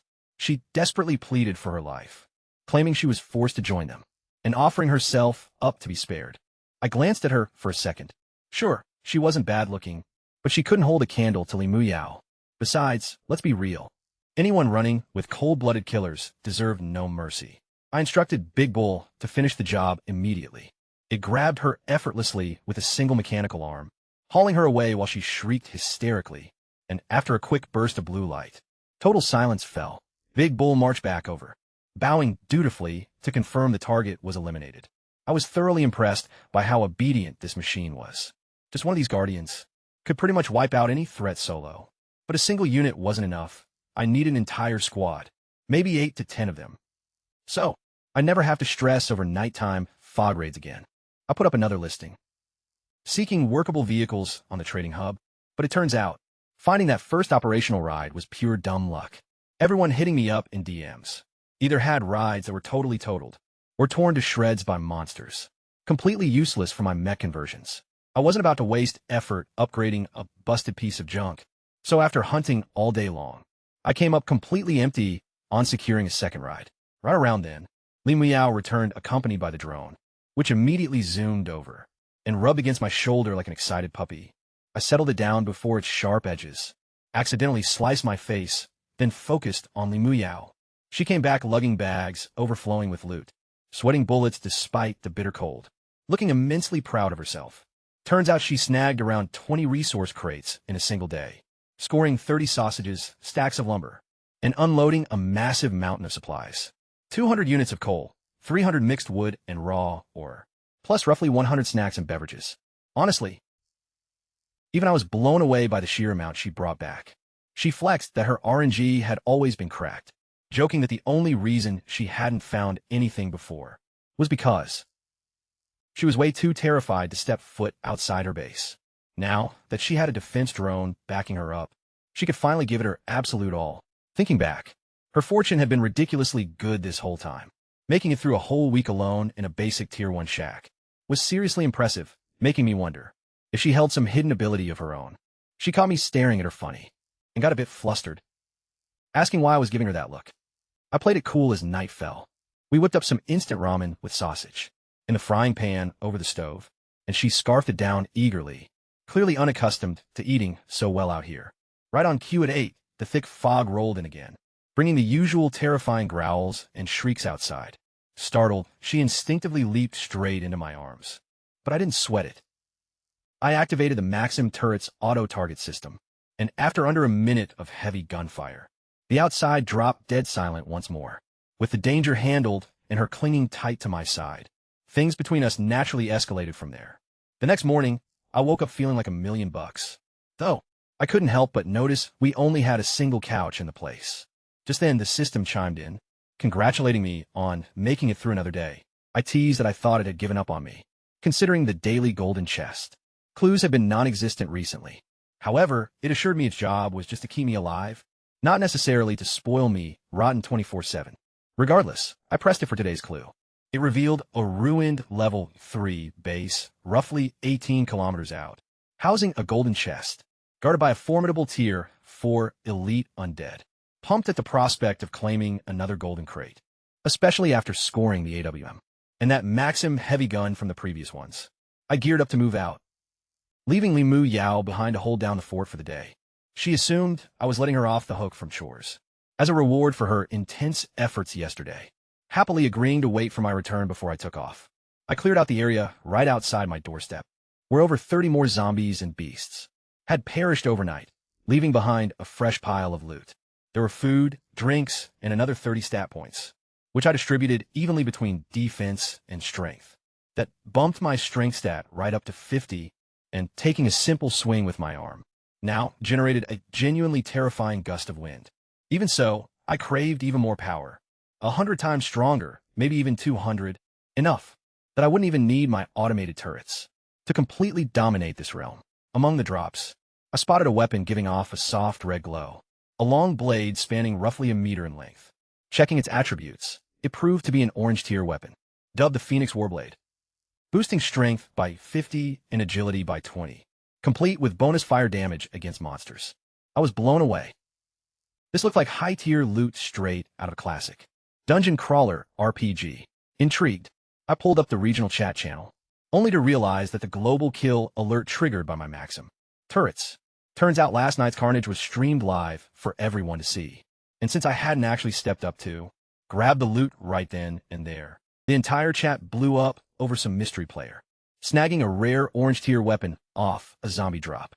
Everyone was losing their minds over who it could be and why they were keeping a low profile. Even Wang Jian put a fat bounty of 1,000 coal on that blade, considering he'd been steadily grinding up his stats from zombie slaughters too. His squad was now running circles around most players out here. Still, everyone figured no one in their right mind would part with a god-tier weapon like that, no matter the offer. So, by the time I actually claimed it, that offer was already 6 hours old and totally dead in the water. Talk about perfect timing for me. Testing out the sword, I immediately felt a wave of unbelievable power surge through me. My strength stat instantly skyrocketed to a staggering 110 times that of an average human. Doing some quick math, a single full-force swing with this blade packed the raw kinetic punch of a compact car, smashing straight into a wall. There wasn't a zombie on this earth that could take a hit like that and walk away. Hyped as hell with my newly acquired sword, I strapped on my sniper rifle, jumped into Big Bull's sleek vehicle form, and slammed down on the gas toward my destination. An 18-kilometer trek would have taken hours on foot, but behind the wheel of a high-performance supercar, try 10 minutes flat. The raw acceleration was absolutely insane. Honestly, the most adrenaline-pumping fun I've had ever since getting thrown into this frozen wasteland. I finally get why gearheads are so obsessed with sport cars. On the way, plenty of stranded survivors caught sight of me, tearing through the snowdrifts in a jet-black Lamborghini, and they completely lost their minds, utterly dumbfounded at how anyone could still have usable fuel in a place like this. A few observant ones clocked my trajectory, though. I was heading straight toward a restricted danger zone, where a level 3 shelter packed with 16 veteran members had been completely slaughtered by a massive zombie swarm. Just the night before, someone actually tried shouting a warning my way, But some bitter bystander scoffed and brushed it off, saying if I was stupid enough to drive into a death trap, that was strictly my problem. What they didn't know was that I wasn't cruising into my grave. I was about to walk out with an absolute jackpot. When I finally pulled up, the ruined shelter had already been stripped completely bare, leaving zero loot behind. However, it didn't take long for me to spot my real target, a level 4 elite zombie. This monstrous freak stood nearly 8 feet tall, armored in natural plating, rippling with muscle, and looking like a final boss straight out of survival horror game. Checking its stat window revealed a whopping 3,000 HP, infinitely tankier than any mob I'd gone up against so far. No wonder it wiped out an entire team without breaking a sweat. I signaled Big Bull to hold off on transforming into mech mode, because I wanted to test my own limits. Instead of leaning on my heavy armor every single time, I lined up the crosshairs of my sniper rifle and squeezed off a shot directly at its head. Instead of a one-hit kill, though, it only chipped away a mere 800 health. I racked another round and put it right through its neck, shaving off another few hundred hit points. But the monster just kept sprinting right at me, absolutely enraged and closing the gap at terrifying speed. Right as it closed in for the attack, Big Bull suddenly morphed behind me into its massive 6-meter mecha mode, taking the zombie totally off guard. It tried to slam the brakes, but it was far too late. Big Bull snatched its arm and lifted it into the air like a tiny toddler. The monster literally whimpered before something way bigger than itself. With the beast pinned, I figured it was time to blow off some steam. I stepped up and clocked it right in the jaw, taunting it for daring to rush me earlier. Then I pulled out my brand new Phoenix Warblade and went to town, stabbing it over and over, cursing its entire bloodline for dumping me in this frozen hellhole and robbing me of my jackpot lottery win. I was unleashing weeks of pin-up rage on this poor freak, like a straight-up lunatic, each jab chunking off over 100 HP. Finally, once it was hanging on by a thread, I put it out of its misery with a clean headshot from my sniper rifle, painting the snow red and splashing gore all over Big Bull's leg. Little did I know, a pair of twin sisters from a nearby 5-star faction were spying on this whole crazy show through binoculars. From 200 meters away, absolutely traumatized, they had come to scavenge whatever leftover loot remained. After hearing the shelter collapsed, only to witness a random survivor straight up annihilating a level 4 elite zombie, like it was a piñata, screaming curses the entire time like a psycho. They couldn't figure out if I was insanely overpowered or just totally off my meds. Honestly, probably both. Meanwhile, that kill showered me with a massive payload, snacks, iron or ammo, a purple tier chest plate. That jacked up my defense by 50 and a purple strength trait, giving me a permanent plus 12 to my strength stat. I popped the stat boost immediately and slapped on the armor without a second thought. The twins, still glued to their binoculars, were practically drooling with jealousy, seeing all that high-tier loot drop, wishing they were the ones picking it up. Then I poked around inside the destroyed shelter and stumbled onto something even wilder. A golden chest sitting untouched right next to a dead stove. Cracking it open scored me raw beef, a microwave, a solar water heater, solar panels, a lighter, and a pack of smokes. Totally useless to me since I don't smoke. But I bagged him anyway just out of principle. However, the true jackpot was a gold tier level 4 shelter blueprint, which came stacked with a mind-blowing perk. A nuclear-powered furnace. Once installed, my base's fire would literally never burn out again. And if I switched to mobile mode, my travel speed would instantly double. Even after all the insane stuff I'd already seen, this drop completely blew my mind. An endless nuclear furnace that never goes out, plus a permanent speed boost. This thing was absurd. My shelter could basically transform into an unstoppable mobile war fortress, never having to worry about fuel ever again, roaming freely across the wasteland, just like one of those sci-fi moving cities, reminiscent of classic sci-fi flicks, where massive metropolises devour smaller settlements for resources. Only now I actually possessed the upgrade that made pulling off a feat like that entirely possible. Having limitless range meant I could literally drive my entire base around like a vehicle, so passing up this upgrade wasn't even an option. However, taking a look at the required materials definitely made me cringe a bit. 400 wood, 200 iron ore, 200 silver, 400 metal, plus another 200 units of refined steel. Just the steel alone took 10 iron ore per unit, meaning I was looking at gathering roughly 2,000 iron ore for that single ingredient alone. Talk about a brutal requirement, but still, With infinite nuclear energy on the line, I figured the grind was totally worth it. I headed back to my base, and the second I stepped out of my vehicle, Limu Yao came sprinting over, practically throwing herself into my arms, gushing endlessly about how much she'd missed me. When I pointed out that I'd only been gone for 2 hours, she awkwardly admitted to the short time, though she still insisted, that she was legitimately terrified. Something terrible had happened to me out there, so I broke the news about the level 4 elite zombie I had just slain, leaving her wide-eyed in total shock. She then mentioned seeing a broadcast about it on the regional chat about 30 minutes ago, stating an unknown player had defeated a level 4 elite monster and secured an epic purple tier item. To be honest, I was kind of surprised that killing a single monster triggered a server-wide announcement, opening up the chat channel myself. Sure enough, the entire server was losing its mind over the news. Everyone assumed it had to be a joint group effort, considering soloing a level 4 boss level. Zombie seemed completely impossible to them. Major shelter. Factions were already aggressively pointing fingers at one another, accusing rival groups of quietly pulling off the kill, sparking heated arguments between factions like Wang Jian's squad and members of the Night Rose shelter. I couldn't help but chuckle at the drama, relieved that I had kept my name anonymous, because if word ever leaked that I was the mystery player, on top of everything else I had already flexed, from the heavy machine gun to the combat mech, and all the rest. Literally every power-hungry survivor in the zone would come, hunting for my head, but for now, none of that petty drama mattered. I pulled out the level 4 upgrade blueprint, and handed Limu Yao her next assignment. Head over to the mountain and mine me 2,000 pieces of iron ore.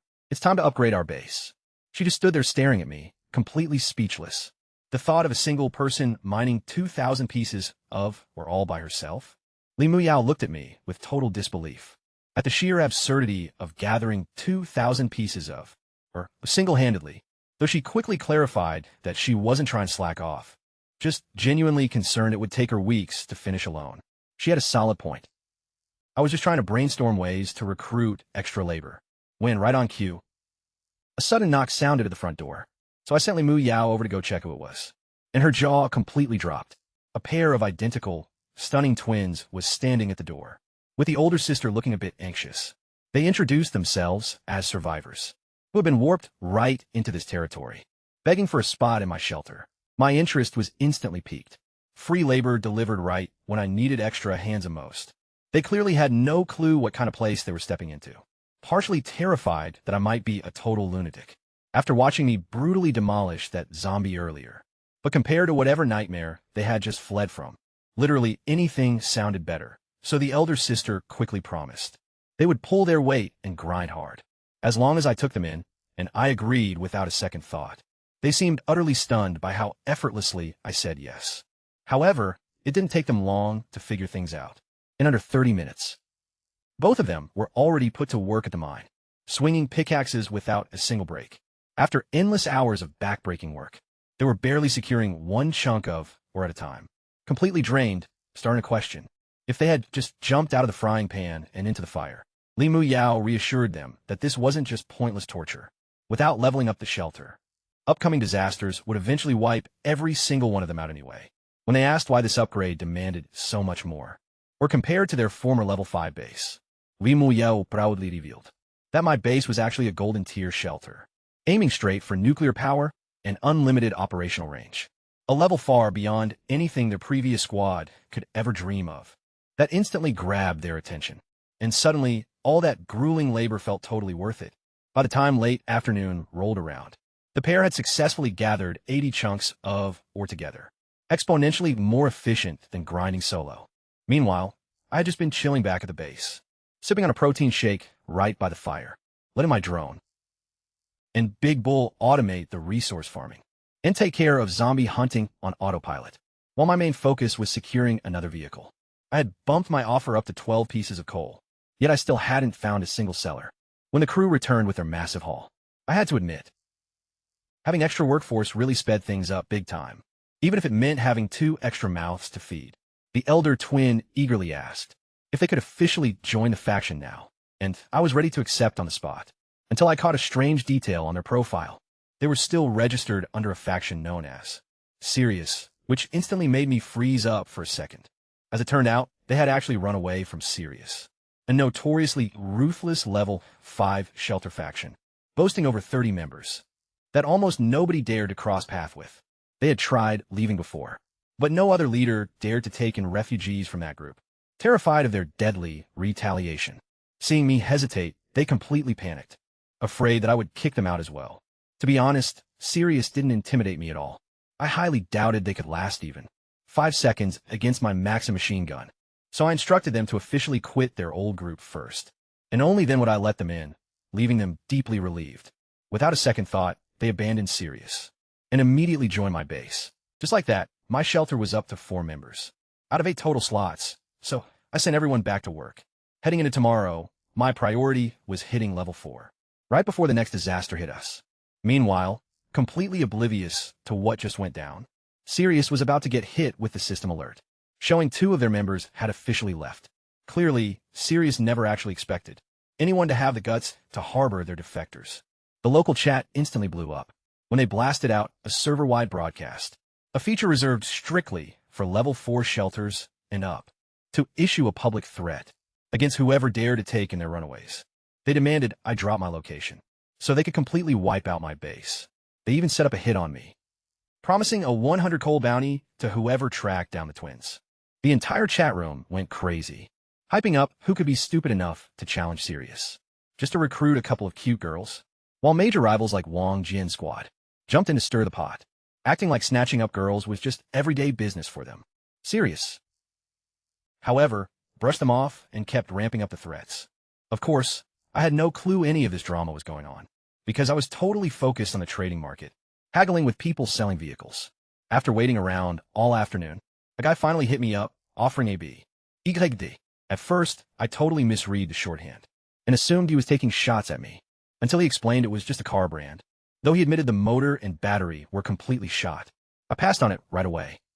I was looking for a working ride, not a pile of junk. The seller, going by Qin Wushuang, tried to pitch me on why broken cars were still gold mines, explaining that components like speakers, engines, seats, windshields, side mirrors, and even onboard sensors could all be good to upgrade a base. Honestly, I was pretty impressed that someone had already built a whole scrap empire this early into the end times. It sounded tempting, but I wasn't a mechanic and had zero desire to start building from scratch. He then offered to custom build a complete vehicle for me instead, basically trying to upsell me on a bigger package, but I shut him down again. I was strictly looking for fully functional rides, not some DIY kit. Right as he was about to throw in the towel on the deal, he mentioned he actually had something way better in stock. A mint-condition Corvette, perfect shape except for being bone dry on gas. Personally vetted and just added to his inventory. Now that definitely caught my interest. Turns out, this guy was literally running a legit used car dealership, right in the middle of a literal apocalypse. Glancing over at my 3 girls, chilling by the warm fire and enjoying their meal, I couldn't help but chuckle to myself. Hustlers really do find a way to thrive anywhere, even at the end of the world. That Corvette totally brought back memories of retro muscle cars straight out of vintage action flicks, making it an absolute top-tier edition. I accepted the offer right on the spot, but that was before he threw in a sudden catch. He demanded my assistance to upgrade his base up to level 4, requiring a whopping 1,000 coal and 200 wood for my stash, just to complete the trade. I was left staring at the screen in total shock. This guy was literally just a random merchant, roaming around the frozen wasteland, and yet he was already grinding for a level 4 base upgrade for himself. Honestly, I had to give it up to the guy. He was sharp, even in the middle of a frozen apocalypse. Some people just have an absolute hustle for business. Buy cheap junk, flip it for profit, sell high, and repeat the whole cycle. It made complete sense why his shelter was leveling up so fast, considering the insane amount of coal he must have been pulling in. Since I had what coming out of my ears anyway, I agreed to the terms without throwing a fit. The second the Corvette materialized, I bolted outside to kickstart the activation process. Right before the mist swirled in, fusing a fire seed straight into it. That instantly set off the exact same burst of glowing blue light. And in a matter of seconds, the slick sports car morphed into a massive 5-meter-tall, silver mechanical Titan, ultra-futuristic, streamlined, and flashing electric blue eyes. Big Bull hyped up instantly, practically screaming with excitement now that we had a new squad member. The fresh mech immediately dropped down to one knee before me, introducing itself with total respect. As mechanical life form number 3, taking a look at its stats, the thing was definitely a powerhouse. Though slightly lower than Big Bull's stats across the board. A bit less raw strength, less defense, and a touch less speed. But hey, it made total sense. A mech's peak power probably scales directly with the base vehicle's original scale. And build quality. Massive vehicles meant way bigger. Tankier mechs. That realization got my mind racing. What if I managed to track down a giant beast? Like a full-blown heavy-duty haul truck? The potential here was straight up infinite. Even so, a single car was nowhere near enough for me. I wanted an entire army convoy of these bad boys, aiming to eventually have dozens of mech guardians standing by at my command. Crunching the numbers real quick. Unit capacity increases with base level upgrades. Level 3 caps at 4, level 4 doubles it to 8. Level 5 gives me 16, and so forth. Which meant by level 8, I could be rolling over 100 deep. Just that thought alone made me dead set on grinding out base upgrades. As fast as humanly possible. Right on cue, one of the twin sisters came sprinting down from the watchtower, panicking that the killer fog was closing in fast. Honestly, I still couldn't tell her apart from her twin sister. So I straight up asked her which one she was. She looked a bit salty that I hadn't figured that out after spending a whole day together. Pouting as she clarified she was the older sister. Jean Ming. We quickly hurried back inside together, just as the thick fog rolled over, bringing along its usual terrifying screeches and growls, sending a sudden wave of panic straight through the twins. They were visibly rattled by past trauma. Back in their old group, were taking down just one of those nasty, bat-like monsters had cost 3 lives. Ji Ming nervously warned me that these beasts sometimes attack in massive swarms, occasionally numbering in the hundreds. I almost smirked at that. If anything, a bigger crowd of monsters just meant more loot for me. Sure enough, the Maxim auto turret roared to life, gunfire echoing across the area for about 20 seconds, before complete silence fell outside once again. The twins were completely stunned by how fast it was over, compared to their nightmare struggles of fighting these things with crude weapons. This was almost laughably easy. The following morning, I took the girls outside to inspect the body count, and they were blown away by the sight of over 30 dead zombies and mutant beasts, littering the area around my shelter, all wiped out without me even breaking a sweat. Their previous faction had sacrificed 3 members, just to eliminate a single one of these monstrosities. And right here, I had cleared dozens overnight without even lifting a finger. On top of the usual loot, we uncovered roughly 30 stat-boosting traits, scattered among the dead bodies, totaling around 90 extra stat points, which I immediately pumped right into my build. Checking my upgraded stat panel right after, my strength stat had shot up to a whopping 93. Eager to test it out, I sprinted toward a nearby tree, at speeds far beyond human limits, and threw a single punch, instantly shattering the trunk, snapping it completely in two as it crashed to the ground. The girl stood there completely paralyzed in shock, totally speechless over the insane force behind that strike. It finally clicked for them why I insisted on operating solo. With power like this, who even needs a squad? If anything, witnessing this display only reassured them that they made the absolute best choice by teaming up with me. Raw numbers meant nothing out here. Sheer power was everything, and, clearly, I had plenty to spare. Hyped about my growing power, but still far from satisfied, I instructed the girls to keep mining. After all, this fog calamity was apparently just the very first wave of many, with every 2 weeks bringing an even worse threat. I needed my shelter maxed out, as much as possible to tank whatever was heading our way next. While they headed back to the mines alongside Big Bull, I hopped into the Corvette with my drone to hunt down some zombies, only to quickly realize that these monsters seemed to spawn exclusively at night. Daytime scouting turned up basically nothing. I found maybe 5 or 6 the entire day, barely scraping together 8 stat points in total. Still, I figured even minor gains were better than nothing. By evening, the girls returned completely exhausted, having mined 200 units of iron ore between the 3 of them. Not bad progress, but crunching the numbers, I realized at this current pace, upgrading to level 4 would still take another full 9 days. That was way too slow, especially with another catastrophe wave creeping up fast. Plus, using a combat mech for basic mining just felt like a waste. Those bad boys were built for war, and definitely not back-breaking physical work. So the following morning, I figured I'd bring in some external labor. I put up a job offer on the public trading board, paying 30 cold daily per worker. with a mandatory quota of 50 or each, which made complete financial sense. After all, purchasing that amount of raw or directly from the market would have sent me back twice as much through standard trades. Naturally, the global chat absolutely lost its mind over this, raging that even in the middle of a literal apocalypse, some guy was actually trying to set up modern wage slavery and take advantage of desperate survivors. Instantly, a flood of death threats came pouring in, with people aggressively demanding my exact coordinates, just so they could come over and teach me a lesson. Even so, plenty of people were genuinely desperate for work, particularly those unlucky souls who happened to spawn in completely barren, resource-starved zones, and desperately needed coal to relocate somewhere safer. Honestly, 30 coal a day was pretty solid pay, easily covering both heating fuel and daily food for a full 24 hours. Applications started rolling in at a steady pace, right up until things took a totally wild turn. Applicants actually began undercutting one another, volunteering to work for lower and lower rates. One guy offered to do it for 28 coal, then someone else slashed it down to 25, which immediately triggered massive backlash from those who had agreed to 30. They started blasting these undercutters in public, accusing them of ruining the market for everybody else. Yet, ironically, even the folks complaining the loudest were secretly sending me private messages offering even lower rates. Behind everyone's back, man, I found the entire situation absolutely hilarious. To be completely honest, it turns out not even a world-ending apocalypse could stop human nature from wage-warring over basic jobs.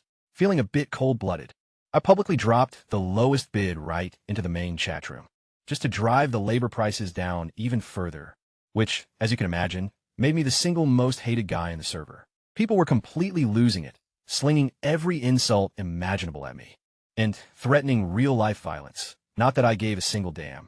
When the dust settled, I managed to lock down 10 workers for a grand total of just 240 coal, contracted to mine 500 or over the next 3 days, exponentially cheaper than buying the resources directly.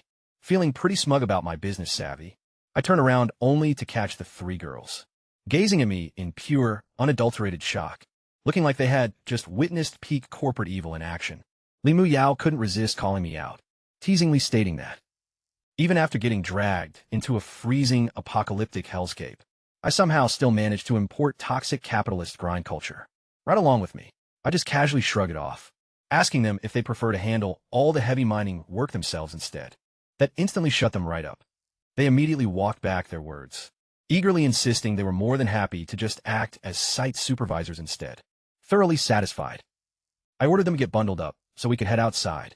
The older twin sheepishly asked if I could step out for a bit while they changed clothes, pointing out that the shelter still lacked any privacy walls or room dividers, despite its massive size.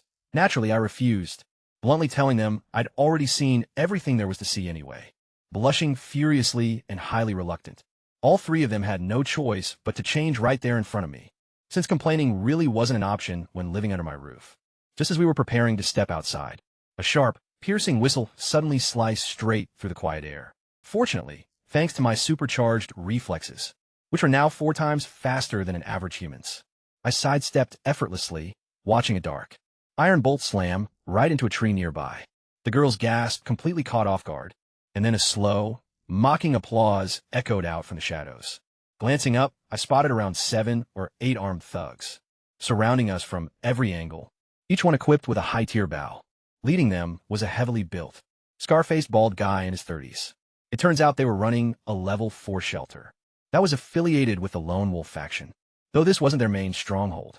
Basically, these guys were a scout team, sent out by Lone Wolf, a massive level 7 faction that stands equal to the top dogs around here, like Wang Jian's crew and the Night Rose. Their whole gimmick was hunting down smaller bases to conquer and absorb them, which makes sense as to how Lone Wolf got so massive in the first place. They had just stumbled onto my domain expecting a piece of cake. Normally, a level 3 shelter houses up to 8 survivors, but instead, all they found was me and the girls. One of the lackeys immediately locked eyes on the twins and started drooling, only for their leader, a guy named Long, to smack him right across the jaw for acting like a creep right in front of me. Then, Long actually tried to scout me on the spot. Pretty impressed by my reaction time, after I casually dodged his sneak attack arrow earlier. Needless to say, I wasn't buying it, especially since I was still irritated about the ambush. When I shot him down, his crew instantly turned hostile, threatening to end me right there. They pointed out the obvious math. 8 heavily armed guys against 1 dude and 3 girls. Long, trying to act like a big shot in front of his squad. Offer me a one-on-one duel instead, rambling about honor. But before he could even finish his sentence, I launched a kick so brutal it sent him flying straight into a tree trunk. The entire group went dead silent, completely stunned. Long coughed up blood, barely clinging to consciousness, utterly shocked that a single strike could hit that hard. Turns out he only survived because of some defensive stat trait he managed to unlock earlier. Otherwise, that kick would have put him 6 feet under immediately. Still trembling, he tried to scramble back to his feet, only for me to instantly close the gap and bury another devastating punch right in his face, sending him airborne once again, leaving a trail of teeth scattered across the snow. His men were rooted to the spot, completely overwhelmed by the terrifying speed and power they had just witnessed. No ordinary human moves like that. In a total panic, Long screamed at his men to open fire. But I was a step ahead. I barked the order, and both of my mechs, Big Bull and the Corvette unit, transformed in an instant right behind me. Towering a massive 5 to 6 meters tall, they raised their heavy energy cannons and locked onto all 8 targets. Amidst a flash of blue energy, Big Bull even mocked them, telling them to freeze since they were completely surrounded. That completely shattered their spirit.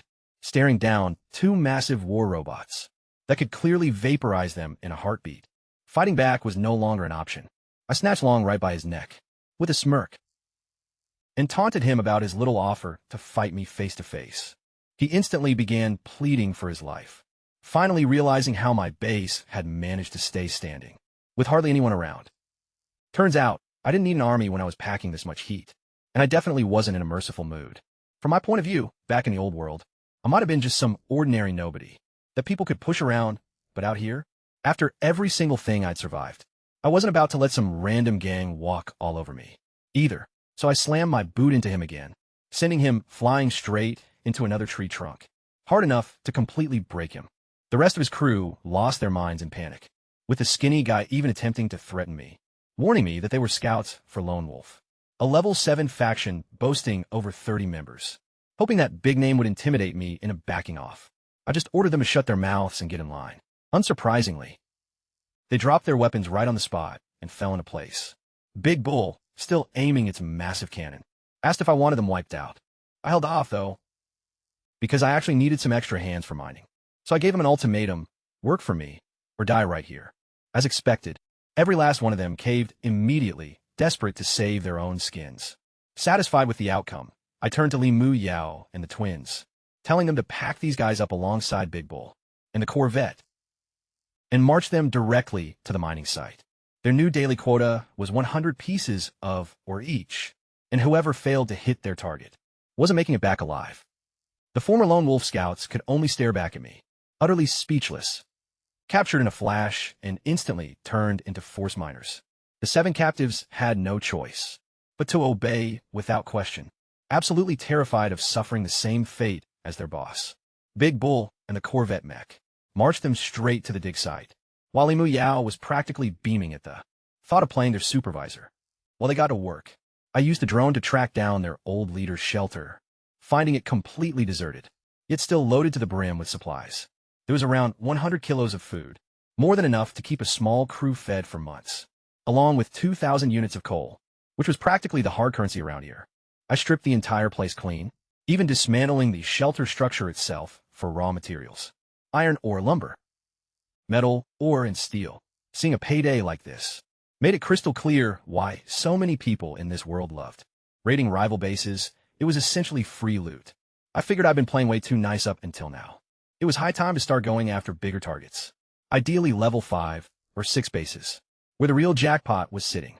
By nightfall, the workers headed back with 800 total pieces of iron ore, far exceeding what I'd originally anticipated. The skinny guy, clearly hoping to wrap up their ordeal, timidly asked if they were finally free to go. After meeting their daily quota, I gave it to him straight, reminding him I agreed not to end them, but never said anything about setting them free. The look of sheer disbelief on his face was gold. Grudgingly, they settled in for another grueling day of digging, while quietly scheming a scheme for payback or an escape, set for later that evening. As night fell, thick mist signaled the arrival of Wave 6. I ushered the girls safely indoors, leaving our 7 prisoners to fend for themselves, stuck outside in a crude, makeshift hut, absolutely furious about being left out in the cold. After busting their tails all day long, one of the guys pitched an idea to creep over under cover of dark and wipe us out while we were fast asleep. The skinny guy brushed it off as nonsense at first, bringing up the heavy security around my base, plus the 2 massive mechs guarding the perimeter. That is, until his buddy revealed his secret weapon.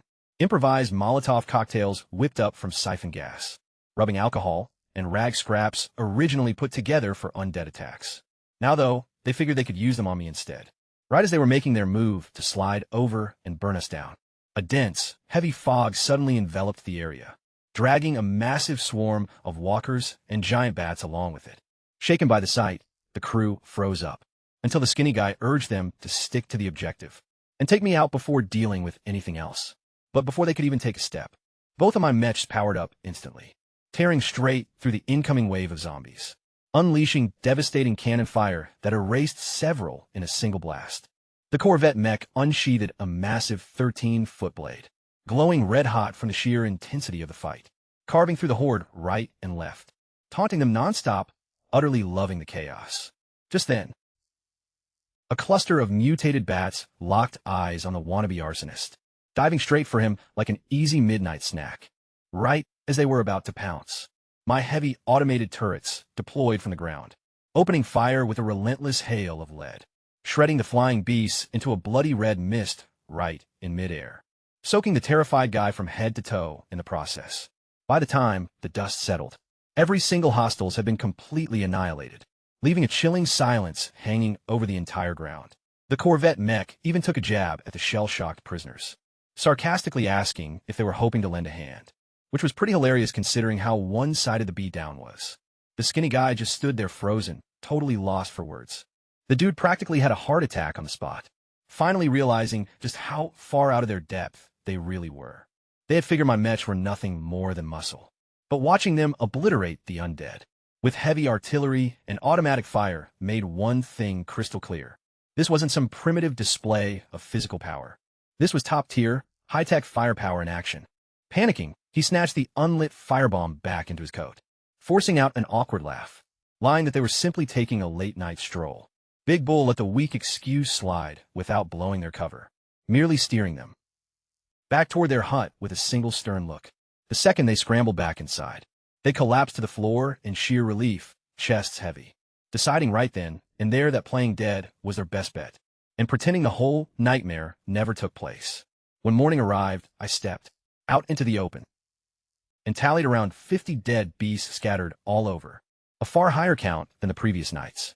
Jean Ming pointed out that the sheer volume of monsters seemed to be ramping up the longer this fog event dragged on, which made complete sense, considering we were already on day 6 out of 7. Right on cue, the skinny guy and his squad came rushing out, suspiciously eager to get back to mining, practically begging me to start the shift. Li Mu Yao found their sudden burst of energy pretty fishy, especially given how completely drained they were yesterday.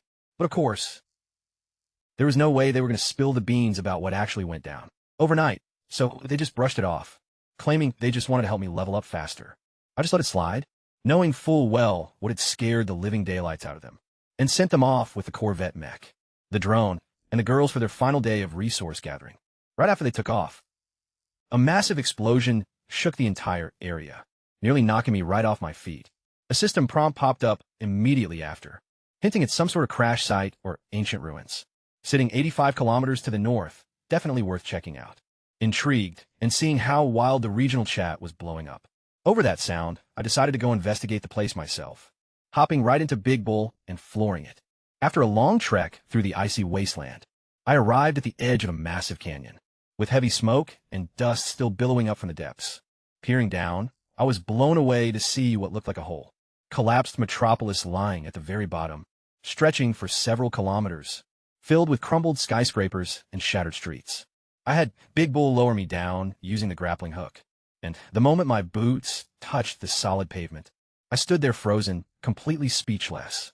This was a legit modern city street, right down to a road sign that read Motor Road, alongside storefronts and office buildings. Everything was clearly wrecked, but undeniably modern.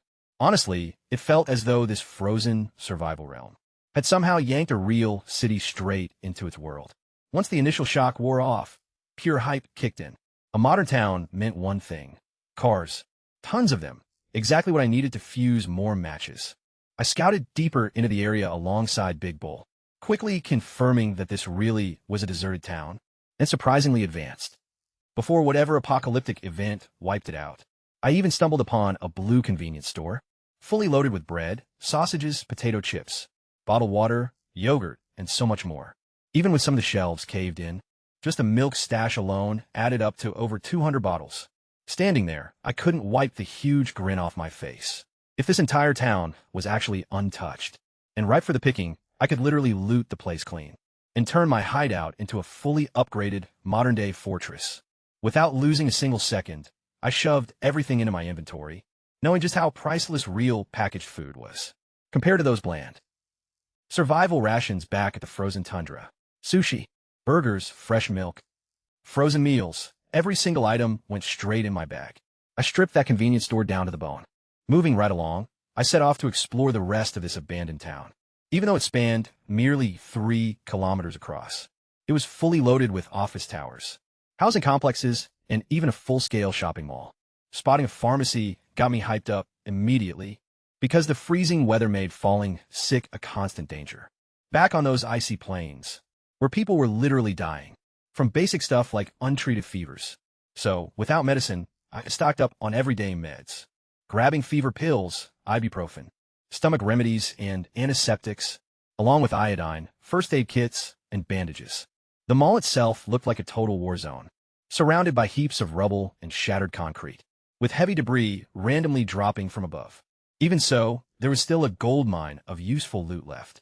I made sure to snag some cookware as well, considering I'd been stuck cooking and drinking out of a single frying pan, this whole time grabbing pots, skillets, mugs, and thermos flasks, every bit of it. Right then, my inventory hit full capacity. Despite expanding my limit to 500 kilograms, I had somehow managed to max it out entirely, which caught me off guard given my usual massive space. Looking at all the incredible supplies still scattered inside the mall, it felt like a complete waste to walk away and leave it behind. I realized the most obvious move was to track down a vehicle to haul everything back. Outside, the road was a complete nightmare of smashed concrete, jagged rebar, and wrecked automobiles, most of them totally crushed beyond repair. Missing tires with caved-in roofs and smashed headlights. Big Bull surveyed the area, reporting that nothing usable was in sight. It made sense, considering the entire city had practically plummeted from the sky, but I wasn't about to throw in the towel so fast. Venture further around the back of the mall, clear from the worst of the destroyed structures. I finally caught sight of something promising. A sleek black Mercedes E300 in pristine condition. Sure, it didn't quite compare to my current lineup, but solid options were definitely hard to come by here. So I decided to settle for what I could find, and got ready to bring to life. Right as I was about to drop a fire seed into it, Big Bull's robotic voice chimed in, redirecting my attention somewhere completely different. Following his line of sight, I spotted something gargantuan. A massive 12-meter heavy-duty transport truck, safely tucked inside a crevice, where a collapsed apartment building had slammed right against a 5-story mall, miraculously coming out completely unharmed. Inside that protected pocket, my eyes instantly lit up. A heavy hauler was precisely what I'd been wishing for. A legitimate heavy transport truck. Essentially, a giant-sized version of those massive semi-trucks. The sheer cargo capacity alone made it incredible, but I knew deep down what I really intended to use it for. Without a moment's delay, I sprinted over and activated it using another fire seed. A surge of blue energy immediately pulsed through the frame, and as I stepped back to watch, the truck began to shift and transform, with heavy, satisfying mechanical clanking. As it gradually stood up, the absolute size of this beast was mind-blowing. It easily hit 10 meters tall, towering 6 whole meters over Big Bull. Just standing there, it radiated pure, unfiltered power. Big Bull could only look up at it, utterly dumbfounded by the insane difference in scale. However, the truck didn't quite have its balance yet, and right off the bat, it smashed its head straight into a collapsed support beam overhead, almost sending itself crashing right back down. After shaking off the hit and muttering a curse under its breath, It caught sight of me and immediately dropped to one knee, respectfully introducing itself as mechanical life form. Número 4. Honestly, even I was completely speechless for a second. Standing right in front of something this absurdly gigantic. Felt just like having a 3-story building. Lean down to strike up a conversation with you. The pure magnitude of it was almost overwhelming, but intense excitement quickly overtook me. This monster looked way stronger than Big Bull, and the Corvette mech put together. With a force like this fighting on my side, the undead weren't even a concern anymore. I could straight up plow through them with zero effort. I decided to name him Pillar, since he seriously gave off major Optimus Prime vibes. He accepted the name without hesitation, remaining respectfully on one knee. With this massive power-up added to my crew, I got right down to business and put him straight on hauling duty. Even if nobody else had stumbled upon this town yet, I knew it was smart to loot every single thing I could, while the opportunity was still wide open, especially now that I had an enormous truck bed to pack. Instead of just relying on my 500-kilogram backpack, we loaded up every bit of useful gear we could find. An actual bed complete with a mattress, legit furniture, so we wouldn't have to sit on the floor anymore, and even a television and radio, just in case they could pick up any signals from the outside world. Next came clothing, essential supplies, and most critical of all, a power generator along with solar panels. Both insanely valuable considering this frozen wasteland had absolutely no electrical infrastructure left. Eventually, Pillar's massive flatbed was completely filled to the brim. Big Bull hopped right on top just to mess around, repeatedly shifting his weight to rock the truck back and forth playfully, which immediately earned him a stern earful from Pillar. I grabbed one final water purifier, reasoning that clean water was definitely worth the upgrade, now that I actually had the means to transport it. With that, I wrapped things up and ordered everyone back to the base. We sped out of the ruined city, with Big Bull leading the charge out front, and Pillar thundering right behind him at top speed. Back over at the shelter, Limu, Yao, and the crew had just gotten back from the mines, along with the captured workers.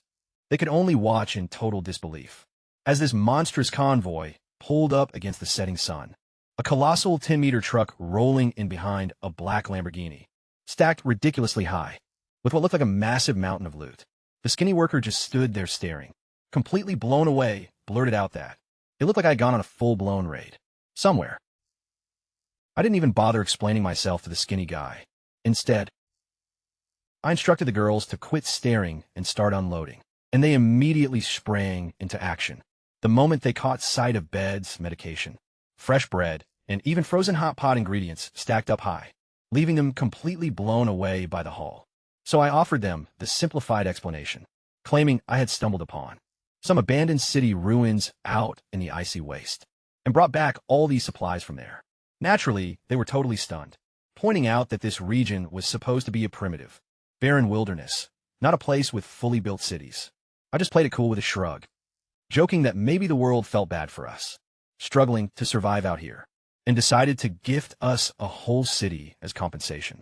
They just gaped at me bewildered, but bought it anyway, hyped to grab more loot before someone else discovered it. I rallied everyone together to help haul back more supplies on a second run. Right on cue, Limu Yao excitedly broke the news that they had actually gathered enough, or for the shelter upgrade that very day. Talk about perfect timing, especially since I only had 3 subordinates so far. Leveling up would unlock additional fire seed energy, allowing me to recruit more guardians into my growing crew. I gathered all the iron ore and initiated the upgrade process. Right away, a golden light swept over the building, and my 80-square-meter, 2-story shelter instantly doubled in size, expanding to a full 160 square meters. The heavy iron entrance upgraded into solid steel, while the concrete walls reinforced into a 10-centimeter thick layer of steel plating, and the attic expanded into a complete extra floor. Along with the upgrade came a brand new layout customization feature, giving me full control to redesign the entire floor plan to my liking, whether adding wall partitions or carving out a basement. Whatever suited my needs. I didn't care for an underground level, so I reconfigured the ground floor into a 3-bedroom setup, featuring a massive 70-square-meter living area, along with 3 private 30-square-meter rooms. The second floor was converted entirely for storage, easily capable of housing nearly 200 tons of supplies, thanks to its generous ceiling height and floor area. The third floor was set up as an observation deck to spot approaching threats early on. When it was all done, the entire structure had turned into a fully steel-plated, armored fortress, sturdy enough to withstand practically anything, short of a direct hit from heavy artillery. Both defense and durability stats shot up to 4,000 points, while the passive repair rate doubled to 8 points per second. My automated machine gun turret got an upgrade as well, now sporting 4 barrels instead of 2, with each one packing a significantly bigger punch. The skinny labor and his crew were utterly speechless, openly wondering how a mere level 4 shelter could feel way more solid than their former level 7 base back at the Lone Wolf Alliance. But it made total sense. Most level 7 bases barely utilized 1,000 units of iron, or in total, whereas mine devoured a full 2,000 despite its smaller footprint, concentrating all that heavy reinforced steel, rather than spreading it thin over a larger area. Honestly though, the best part wasn't even the boosted defensive stats. Checking my shelter dashboard, my available fire seed energy had doubled from 4 all the way to 8, which meant I could bring 4 additional mechanical guardians online, right on top of the 3 I was already rolling with. Honestly, just 3 was enough to make us virtually unstoppable. So adding 4 more to the squad sounded absolutely wild. I was basically building my own personal army. Without losing a single second, I got everyone gathered up. I left the Corvette, the mech, and the drone behind to hold down the base, then headed straight back to the ruined town with the workers, the girls, and both Big Bull and Pillar rolling right along with us. That 80-kilometer drive took us around half an hour, a rough and brutal ride, where even Pillar was pushing speeds close to 200 kilometers per hour. It was so violent that a few of our captured workers ended up getting insanely motion sick along the way. By the time we pulled up, it was already past 6 p.m., and daylight was fading fast. Everyone stumbled out, totally nauseous and dizzy, before finally looking up and realizing that, yeah, this really was a real collapsed modern town, even completely destroyed.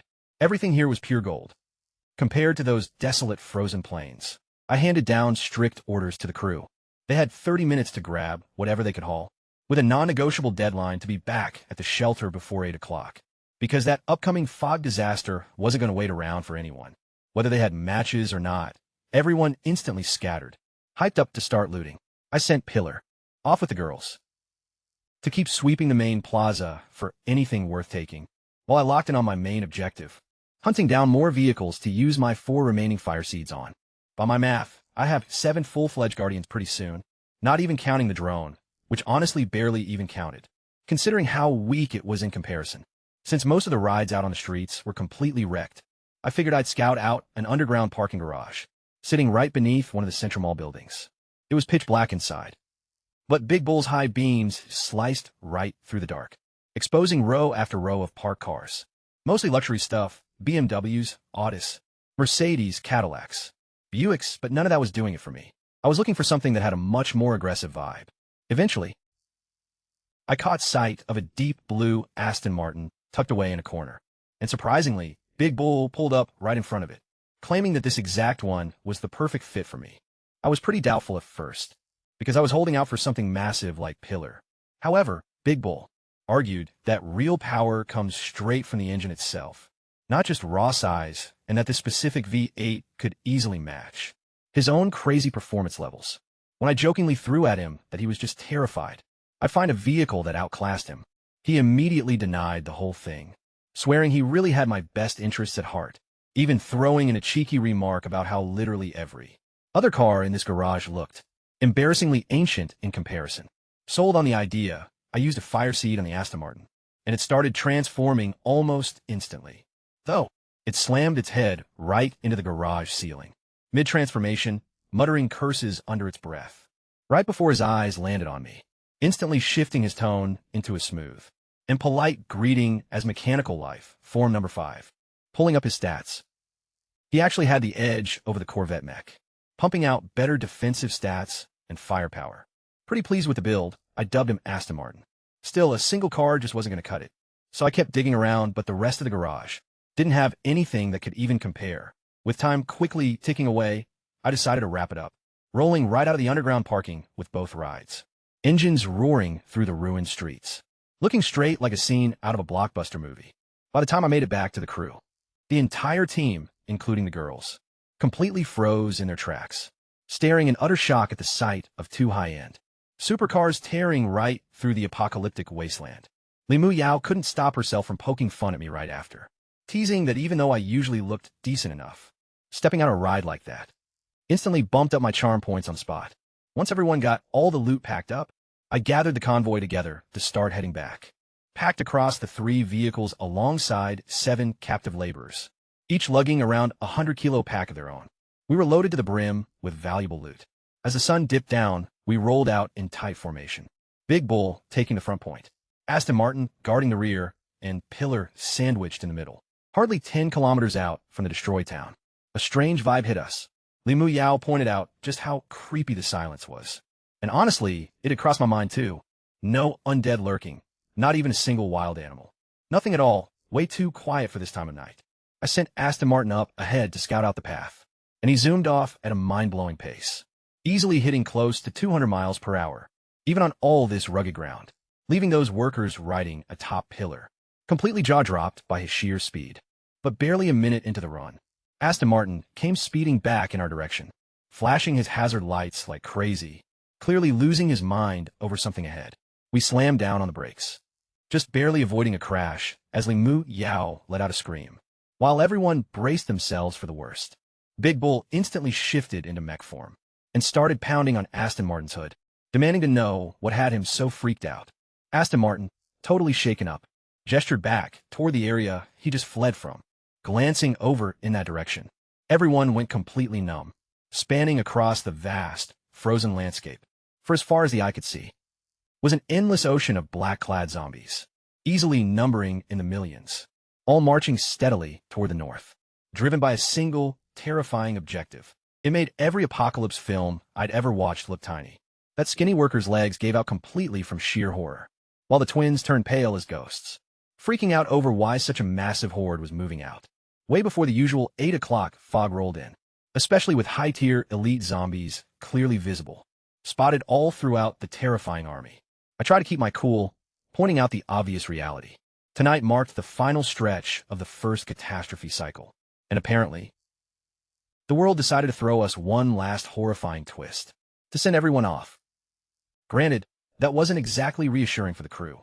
Even with my 3 mechs backing me up, I knew charging blindly into that massive swarm was pure suicide. To make matters worse, a few undead had already clocked our location, locking their sights on our group with bloodthirsty, frenzied shrieks as they broke away from the main horde and sprinted straight at us. Without wasting a second, I ordered a full tactical retreat, back toward the abandoned settlement, rather than risking a long drive back home. Big Bull and Aston Martin instantly shifted back into vehicle mode, loading everyone up for a quick escape, while Pillar thundered right beside them. However, the roar of our engines only backfired, drawing even more stragglers from across the wasteland. As we crested a ridge, dozens more monsters surged right up ahead, completely cutting off our escape route. Li Mu Yao instantly lost it, convinced we were about to be completely surrounded. I ordered Big Bull to just ram straight through them. Instead of swerving away, he didn't hesitate for a second. Floor it, he slammed directly into the mob, sending bodies flying upon impact. When one got too close, he transformed mid-stride and blasted it point-blank with his energy cannon, disintegrating it on the spot, without even leaving a trace of blood. He kept up a relentless barrage right after that, each energy shot detonating like a mini-missile, launching undead bodies flying high into the air, shredded to pieces by the shockwaves alone. Li Mu Yao watched the scene in utter shock, completely speechless that a single blast could wipe out 7 or 8 zombies all at once. Firing in rapid succession, this unit wasn't just a combat vehicle. It was basically a walking artillery battery. Big Bull carved a bloody path right through the middle, leaving obliterated corpses and smoking craters behind. Pillar acted like a total battering ram, flattening every threat in his way, and leaving a trail of glowing loot everywhere. Thanks to my upgraded shelter's auto pickup feature, I swept up every piece of drop as we drove past, without even tapping the brakes. We managed to smash through the wall of bodies, but the pursuit was far from over. A pack of massive, 7-foot-tall, elite zombies kept right on our tail, sprinting after us like Olympic athletes with zero effort. Li Mu Yao panicked completely, grabbing my arm and asking what our next move was. Keeping my composure, I scanned the open terrain for cover and decided our best play was retreating straight into the ruined town. Since the structures that would give us actual choke points and cover, instead of being sitting ducks in the open. But just as we crossed into the streets, a massive 10-foot mutant ambushed us from an alleyway, latching onto Pillar's flatbed and nearly flipping the heavy truck over, slamming its fists violently against the armor plating. The workers riding in the back were almost thrown right off. Amidst the absolute pandemonium, Pillar was visibly enraged after getting blindsided, screeching to a complete halt and shifting mid-stride into his massive 12-meter mech state, totally towering over the elite zombie that had just dared to attack him. The zombie stood frozen, instantly realizing just how hopelessly outclassed it was. Pillar snatched it up without breaking a sweat, manifested a huge energy cannon on his other arm, and completely wiped it off the map, disintegrating the monster in a flash, and leaving behind nothing except its scrapped armor. The workers stood there in complete, stunned silence. An effortless one-shot kill on a level 5 elite zombie, handled like absolute child's play. I spotted something valuable drop from the kill, a glowing purple bow sitting right in the middle of the debris. Scooping it up, I took a look at its stats.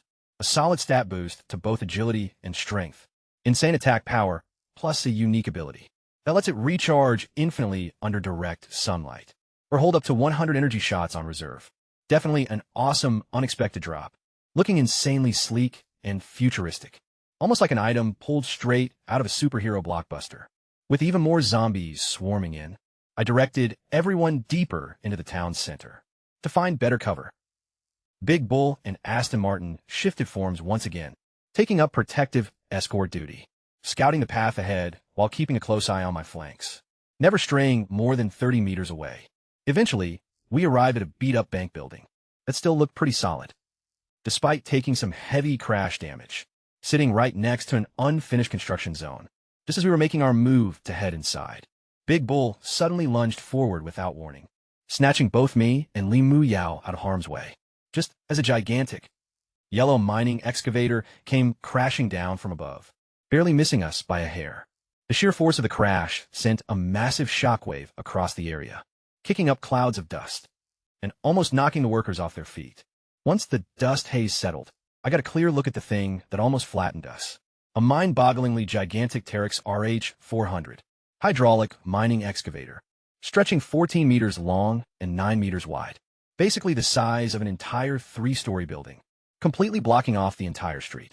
One of the former Lone Wolf scouts instantly recognized the machine, staring in shock while babbling on about how ridiculously expensive and rare this thing was in the real world. Even I was totally blown away by its staggering size. Standing next to this behemoth, Pillar actually looked small. Right at that moment, the zombie horde's shrieks intensified, closing in fast as Aston Martin shouted down a warning from his vantage point, atop a nearby roof, confirming that the horde had officially breached the town's outer perimeter. Honestly, absolute perfect timing. Gazing up at this impossibly massive piece of machinery, a smirk broke across my face. If 3 mechs felt overkill already, just imagine adding a titan on this scale to the squad. Without a single moment of hesitation, I stepped forward and triggering a fire seed right on the excavator. I slammed my palm against the massive machine, funneling the fire seed's raw energy directly into it. Instantly, a surge of intense blue light enveloped the entire excavator, captivating everyone's gaze with its overwhelming aura. Aston Martin shouted down from above, warning us that the undead were rapidly approaching. Because of the excavator's sheer scale, this fusion was going to take about 3 full minutes, rather than the lightning-fast morph we were used to.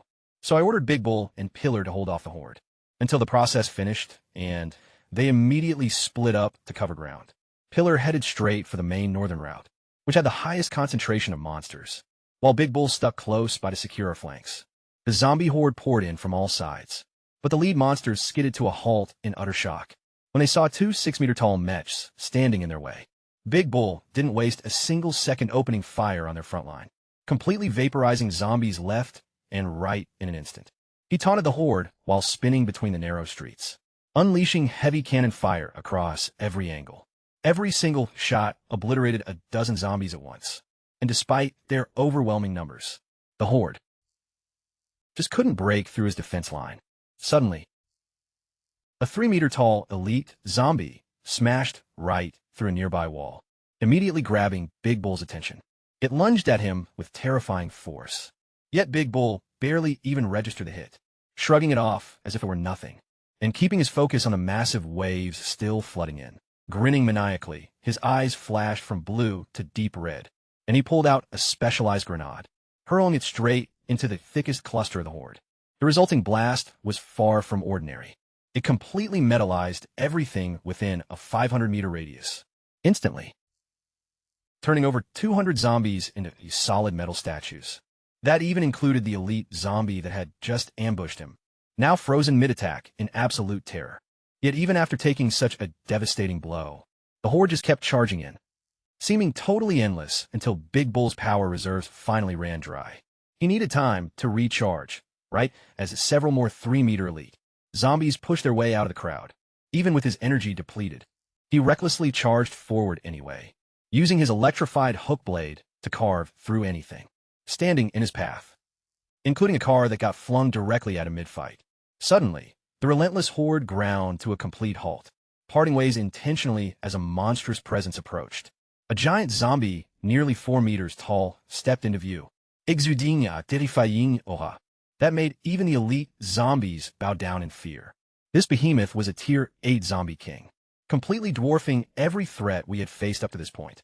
It casually hoisted a car with one hand and pointed it right at Big Bull, as if issuing a direct challenge to fight. Big Bull just burst out laughing, clearly dying for a real brawl, despite being completely out of power. But before their clash could even begin, the Zombie King's arrogant expression instantly turned into sheer disbelief. Staring right past Big Bull at something truly massive, looming right behind him, stood a massive 20-meter mechanical colossus, where even the slightest twitch sent ear-splitting metallic screeches echoing all around. Its arms alone were thick enough to shatter the bases of nearby structures with a simple flex, leaving the Zombie King completely paralyzed in shock. The excavator's transformation was so insanely huge that it straight up ripped through the buildings lining the street, just to stand tall, carving deep gouges with its limbs, and obliterating a cluster of low-tier zombies under the falling rubble. Meanwhile, Big Bull instantly perked up, his crimson eyes practically flashing with pure joy. Now that a giant 20-meter ally had backed him up, he glared back at the Zombie King with a wicked smirk, basically signaling that its life was about to become a living hell. The Zombie King and its elite bodyguards were completely frozen in sheer horror. They might have had a shot against a 6-meter mech, but 20 meters was just ridiculously overkill. An absolute unwinnable nightmare by any standard. They knew it the second the shift was complete, as the newly evolved mech fully unveiled itself, sporting a yellow armor plating over thick, heavy-duty metal plating, looking like it leaped right out of a mecha anime. Its glowing red optics locked dead onto the Zombie King, while its colossal 10-meter bucket looked way less like construction gear and more like a weapon designed for total destruction. Snapping out of its daze, the Zombie King immediately opted to flee the battle, flinging aside the car it was clutching and shrieking for its minion horde to retreat. Too late for running, though, because I already had my eyes on this prize. If a Tier 5 zombie netted me a purple energy bow, then surely a Tier 8 king had to drop something way crazier, at least orange or gold tier, so I commanded, "Digger, wipe them out." Without missing a beat, the excavator unleashed a ferocious charge with massive, heavy strides, plowing through or squashing any poor zombie unfortunate enough to stand in its path, completely ignoring their feeble attempts to fight back. Utter chaos instantly rippled across the horde, with zombies stepping over one another, desperate to get away, losing every bit of tactical order they had going. Just moments prior, as every single stomp from this titan erased dozens of undead in a flash. This wasn't even a fight anymore. It was straight-up wholesale slaughter on a whole different level. The Zombie King scrambled frantically to break away, alongside what was left of its elite squad. But it was completely useless, staring up in pure horror, as a titanic shadow totally engulfed it. It tried pushing its limits to the max, even summoning something like 60 tons of raw power just to brace for the incoming crush. Yet it didn't change a thing. This monster excavator easily weighed thousands of tons, and the moment that massive foot slammed down, the Zombie King simply ceased to exist, flattened into thin air without leaving a trace.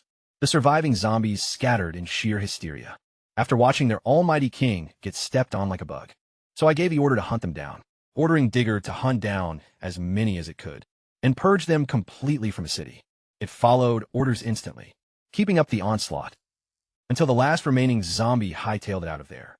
Meanwhile, Pillar shifted back into its truck form to clean up the mess. Once the streets finally went quiet, everyone let out a huge sigh of relief. Jiangming practically collapsed right then and there, wiping the cold sweat off her face, her hands still visibly shaking. If that excavator hadn't stepped in, even Big Bull and Aston Martin might not have made it in time to keep everyone alive. As for me, I stayed cool the whole time, fully confident my mech could have pulled off an escape. Still though, having extra backup definitely took off the pressure, especially since they were splitting focus, trying to keep the girls safe too. After just 3 short minutes of fighting, the entire street was littered with over 1,000 dead zombies, covered in wreckages and massive craters. And for the first time, I truly realized just how ridiculously overpowered these mechs actually were. It wasn't even a fair fight anymore. Big Bull, still riding that battle adrenaline, joked that we seriously needed to recruit more crew members, because our current lineup couldn't fully encircle an entire horde without letting a few slip away. Even though most zombies were turned straight to ash, which cut down on the loot drops, we still scored over 100 stat traits. From the few hundred kills that actually dropped items. But the ultimate jackpot came straight from the zombie king itself. Walking up to check the drops, I spotted a massive pile of loot waiting for me. Blue, purple, and orange gears spilled all over the ground. And sitting right in the center of it all was an item glowing with a blinding golden aura. A gold-tier Barrett M82A1. My eyes immediately lit up, even with my growing army of mechs. You can never have too much firepower, and this Barrett was definitely no ordinary sniper rifle. Pulling up its stats panel, it was stacked with 3 crazy passive traits. Absolute armor penetration, bypassing all defensive stats. Infinite ammo, so you never have to reload. And a charged shot skill, where every 3rd trigger pull unleashes a massive frost cannon blast, capable of leaving a 15-meter frozen crater in its wake. This thing was straight up a portable missile launcher, disguised as a sniper rifle. Li Mu Yao and the crew came running over, hyped up to see what kind of loot I bagged. When I mentioned it was a Barrett, and handed it directly to her, she almost dropped it from pure shock, struggling just to keep the heavy weapon balanced, which totally makes sense, since my strength is 10 times that of a normal human now. A rifle like this feels like a toy to me. But for her, it was the ultimate weapon for defending against the monsters roaming out here. However, she instantly freaked out, fearing the sheer kickback might shatter her arm, considering how weak her body still was, in comparison to the gun's insane firepower. Realizing my oversight, I immediately pulled out a stack of stat boost traits: strength, agility, defense, and mental resistance, 20 points each, totaling 80 points, and handed them straight over to her right then and there. With all the loot we'd gathered recently, I had over 240 stat points sitting in my inventory, so parting with 80 wasn't a big loss at all. Once she used those, she'd have more than enough raw strength to handle that Barrett like a pro. She visibly choked up, nearly breaking down in tears while joking that not even her own parents had ever treated her this well. I just played it off, reminding her that making her stronger was a direct benefit to me as well, especially since this would triple her base power, making that massive rifle feel like a mere toy in her hands. She gave a firm nod, promising to help me farm even more stat traits. Moving forward, the twins were watching the whole thing with pure jealousy, desperately wanting a piece of the action themselves. Even though they knew Li Miao got priority for being my first follower, I reassured them that their turn was coming as soon as we secured more stat traits. With that out of the way, I ordered everyone to pack up the rest of the loot before we headed back to the base. By the next morning, the workers didn't dare try pocketing anything for themselves anymore, especially after Aston Martin caught one of them earlier, trying to slip away with a stolen weapon, and executed him on the spot, leaving only 6 workers alive, all of them completely terrified into total obedience. The night went by smoothly without any trouble, thanks to the climate-controlled mech, keeping us nice and cozy. By morning, the heavy fog had completely burned off, replaced by warm rays of sunlight, shining over the ruined city. After double-checking that the area was clear of zombies, I led the group back toward the shelter. On the way back, the sheer destruction left by last night's horde was unmistakable. Countless destroyed shelters were completely wrecked and littered across the landscape, showing just how brutal the battle had been. A quick glance at the regional chat confirmed my fears. The survivor count had plummeted to just 350,000, out of the original 3.5 million. 90% of everyone who started this living nightmare had already been wiped out after just the very first disaster wave. Even I felt a chill down my spine looking at that number, knowing full well that, if it weren't for my mech and the system's guidance, I probably wouldn't have survived either. Still, I knew this was only the beginning. Even deadlier disasters would strike every 7 days, making shelter upgrades and expanding my mech squad my absolute top priority. Arriving back at the shelter, I spotted roughly 200 zombie corpses piled up outside, far more than we usually see.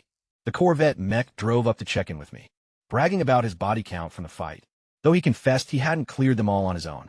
Turns out, another survivor had lent a hand. Intrigued, I glanced over toward the bunker and caught sight of a stunning woman wearing tight, black tactical gear. She was covered in grime, yet she looked sharp, lethal, and was gripping a custom combat bow. Unlike Meow or the twins, who gave off a delicate, harmless vibe, this woman oozed a cold, dangerous aura of deadliness. She stared at the fleet of vehicles behind me, her eyes widening in shock before she quickly got her composure back. Lowering her weapon to introduce herself, with a respectful bow of her head, she gave me her name, Pei Shi, the leader of a level 7 base called Night Rose. She clearly anticipated that I'd recognize her name the moment she dropped it, but honestly, I didn't have the slightest clue who she was. My blank reaction caught her completely off guard, considering Night Rose was supposedly a powerhouse shelter in this frozen wasteland, standing shoulder to shoulder with big players, like Wang Jian's Syndicate and Lone Wolf. It turned out 3 of her team members were killed during last night's undead raid, while they were out foraging for supplies, and she barely made it out alive by hunkering down near my base, only to witness my heavy defense turrets mow down swarms of undead like it was nothing. Meanwhile, the twins instantly caught her name, their jaws dropping in disbelief. Having previously fled from a level 5 compound, they fully grasped just how massive of a deal Night Rose actually was. Seeing their starstruck reaction seemed to restore Pei Shi's pride. After surviving such a disastrous night, she mentioned that her faction usually strictly admitted women, yet she was willing to bend the rules for me, even offering me a co-leader status to rule right beside her if I agreed to join. She figures my heavy artillery was bound to run out of ammunition sooner or later, reasoning that a lone guy trying to protect 3 women by himself was bound to fail in the long run, framing her proposal as a win-win safety net. If she had known my real trump card was an entire legion of sentient mechanical mechs, she probably wouldn't have bothered trying to recruit me. I casually shot her down anyway, telling her I preferred operating solo for the time being. She wasn't bothered at all, full of confidence that her shelter would break level 9 within a couple of weeks, eventually expanding to over 500 members. Before leaving, she added me as a friend, promising to back me up using her reputation if anyone ever dared to mess with me in this wasteland. I couldn't help but chuckle at that, relying that if anyone ever gave her trouble, she should just drop my name instead. She looked genuinely taken aback by my sheer confidence, assuming it was just cockiness backed up by my defensive turrets, but agreed to stay in touch. Before heading back to her own territory, once she was out of sight, the Corvette mech shifted back into his human form, and I immediately chewed him out for bringing in a total outsider. Without asking me first, he just played dumb, smirking that he figured I obviously wouldn't mind having a babe that fine around, insisting he would have just obliterated her on the spot if he thought I'd take issue with it. That single remark had my face flushing completely red from pure cringe, especially since Limu, Yao, and the twins were all throwing smug looks my way, as if they totally agreed with his logic. Shrugging off their teasing, I quickly pivoted and ordered everyone to start hauling supplies inside the base. With this current 7-day grace period before the next wave hits, plenty of other survivors would be out looting too, so I needed to make every single second count and rush the level 5 shelter upgrade as fast as humanly possible. Doing so would unlock 16 total fire seed slots. After witnessing everything that went down in that brawl, it finally clicked for me. These mechs were ridiculously, insanely overpowered. Just 4 of them had obliterated tens of thousands of undead like it was nothing. If I could assemble a full squad of 16, absolutely nothing in this wasteland would ever pose a threat to me again. So I had one clear goal in mind: keep leveling up no matter what. Right on cue, the system popped up with a new daily clue. Another abandoned city lay 400 kilometers north, housing a golden chest right in the central square that contained a level 5 golden shelter blueprint. My eyes immediately sparkled. This was the exact item required to bum my fire. Seed capacity up to 16. However, a 400-kilometer round trip would take an entire day, and after yesterday's close call with that massive horde, I really wasn't in the mood to risk a long-distance expedition in person. That's when I remembered my drone, which was currently chilling, learning how to speak from Big Bull. Since my mechs could operate autonomously, or via my direct pilot interface, I realized I could just pilot the drone over there, snag the chest, and haul it back without ever stepping foot outside. I instructed the girls to start bringing in the furniture and appliances, finally giving our living quarters an upgrade. After spending so long sleeping on cold floors, they jumped at the idea, hyped beyond belief, to finally crash on actual beds, rather than the bare ground. While they took care of that with Big Bull and Aston Martin assisting, I kicked back in a gaming chair. We had scavenged from town and linked directly to the drone's video feed. Controlling it remotely, the aerial view revealed just how apocalyptic last night's event truly was. Zombie footprints and obliterated shelters were scattered across the land, as far as the camera could reach. A wave of relief washed over me that I'd summoned Digger in time. Without him, I probably would have wound up dead like everyone else. An hour later, the drone arrived at a massive canyon, housing a sprawling ruined metropolis, far larger than the previous city, though significantly more destroyed. Scanning the area with thermal vision, I couldn't detect a single living human, which seemed pretty strange at first. That was until I flew further in and realized the real reason. The whole city was crawling with thousands of undead, including several Tier 5, Tier 6, and even Tier 7 elites lurking among the ruins. That made everything crystal clear. Most shelters couldn't handle a single low-level zombie, let alone an entire city overflowing with high-tier monsters. It made total sense why no one had managed to loot this place before. Since my drone wasn't a living creature, it didn't draw any aggro from the horde, allowing me to glide right past them completely unnoticed.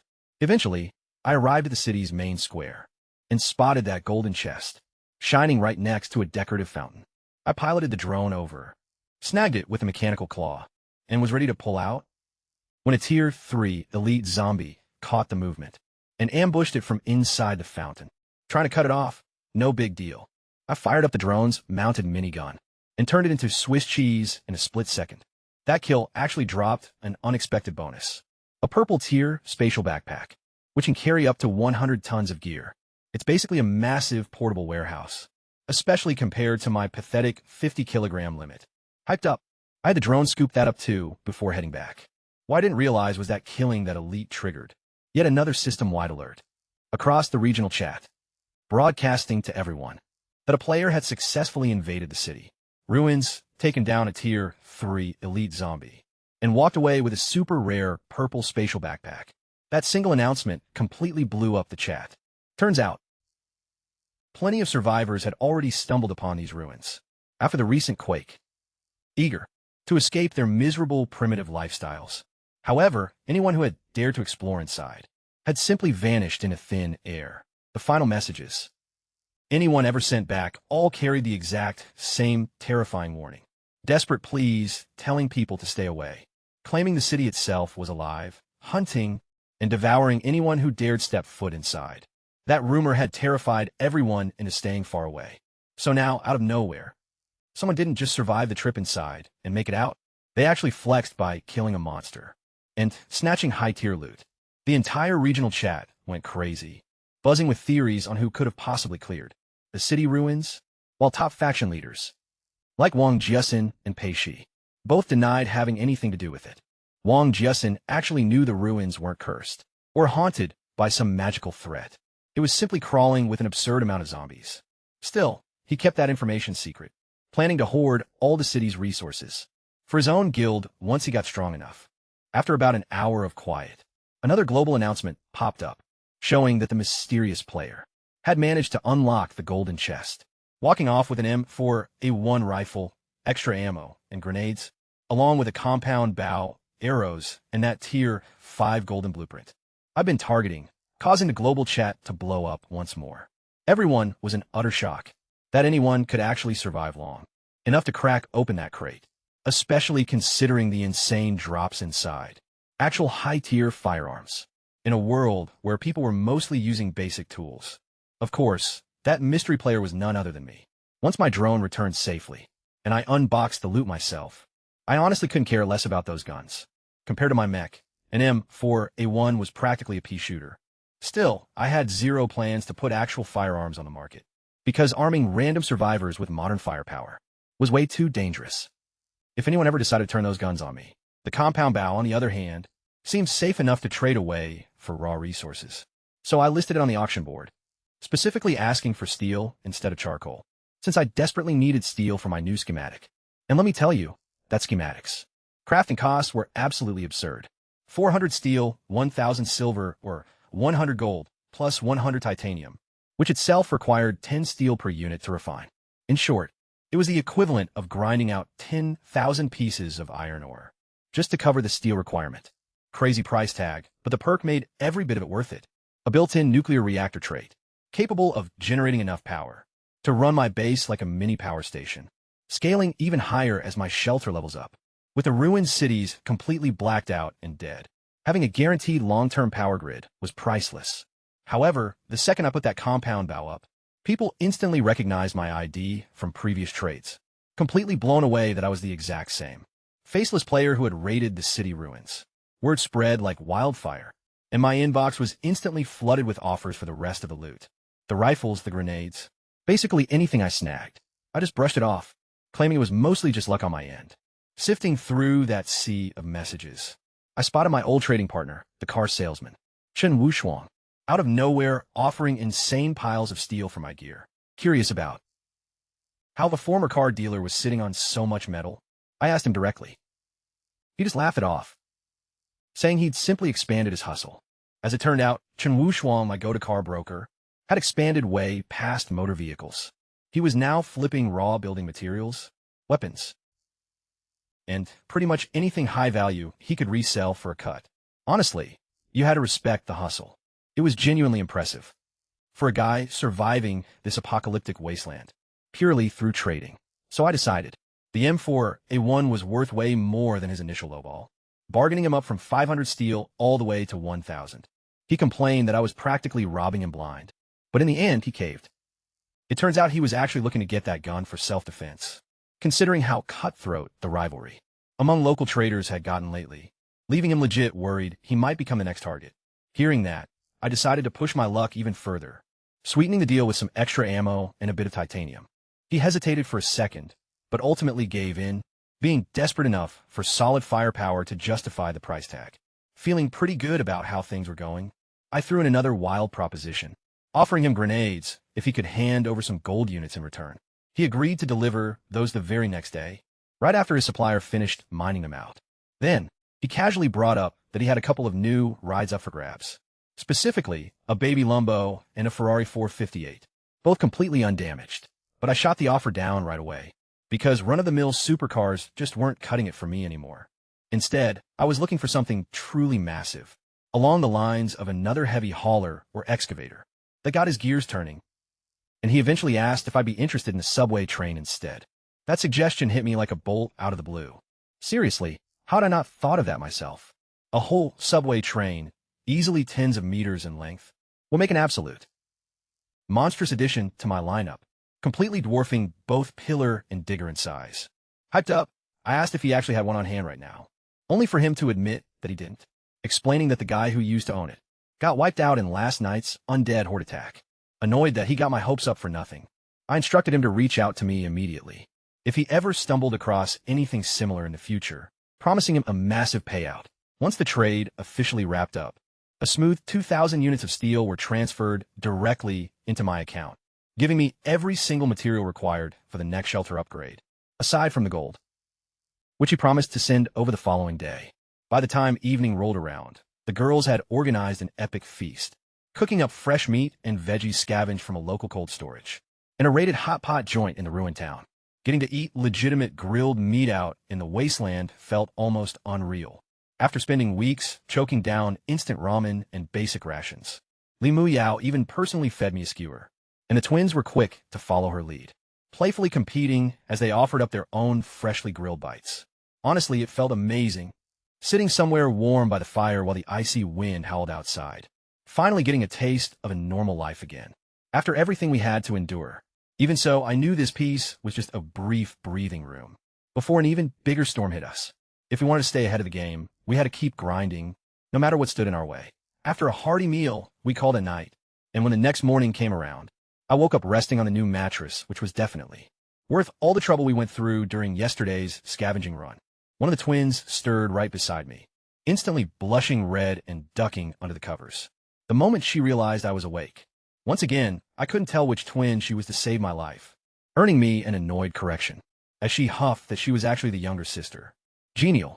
Stepping outside to scan the surrounding area, I found the entire place completely dead silent.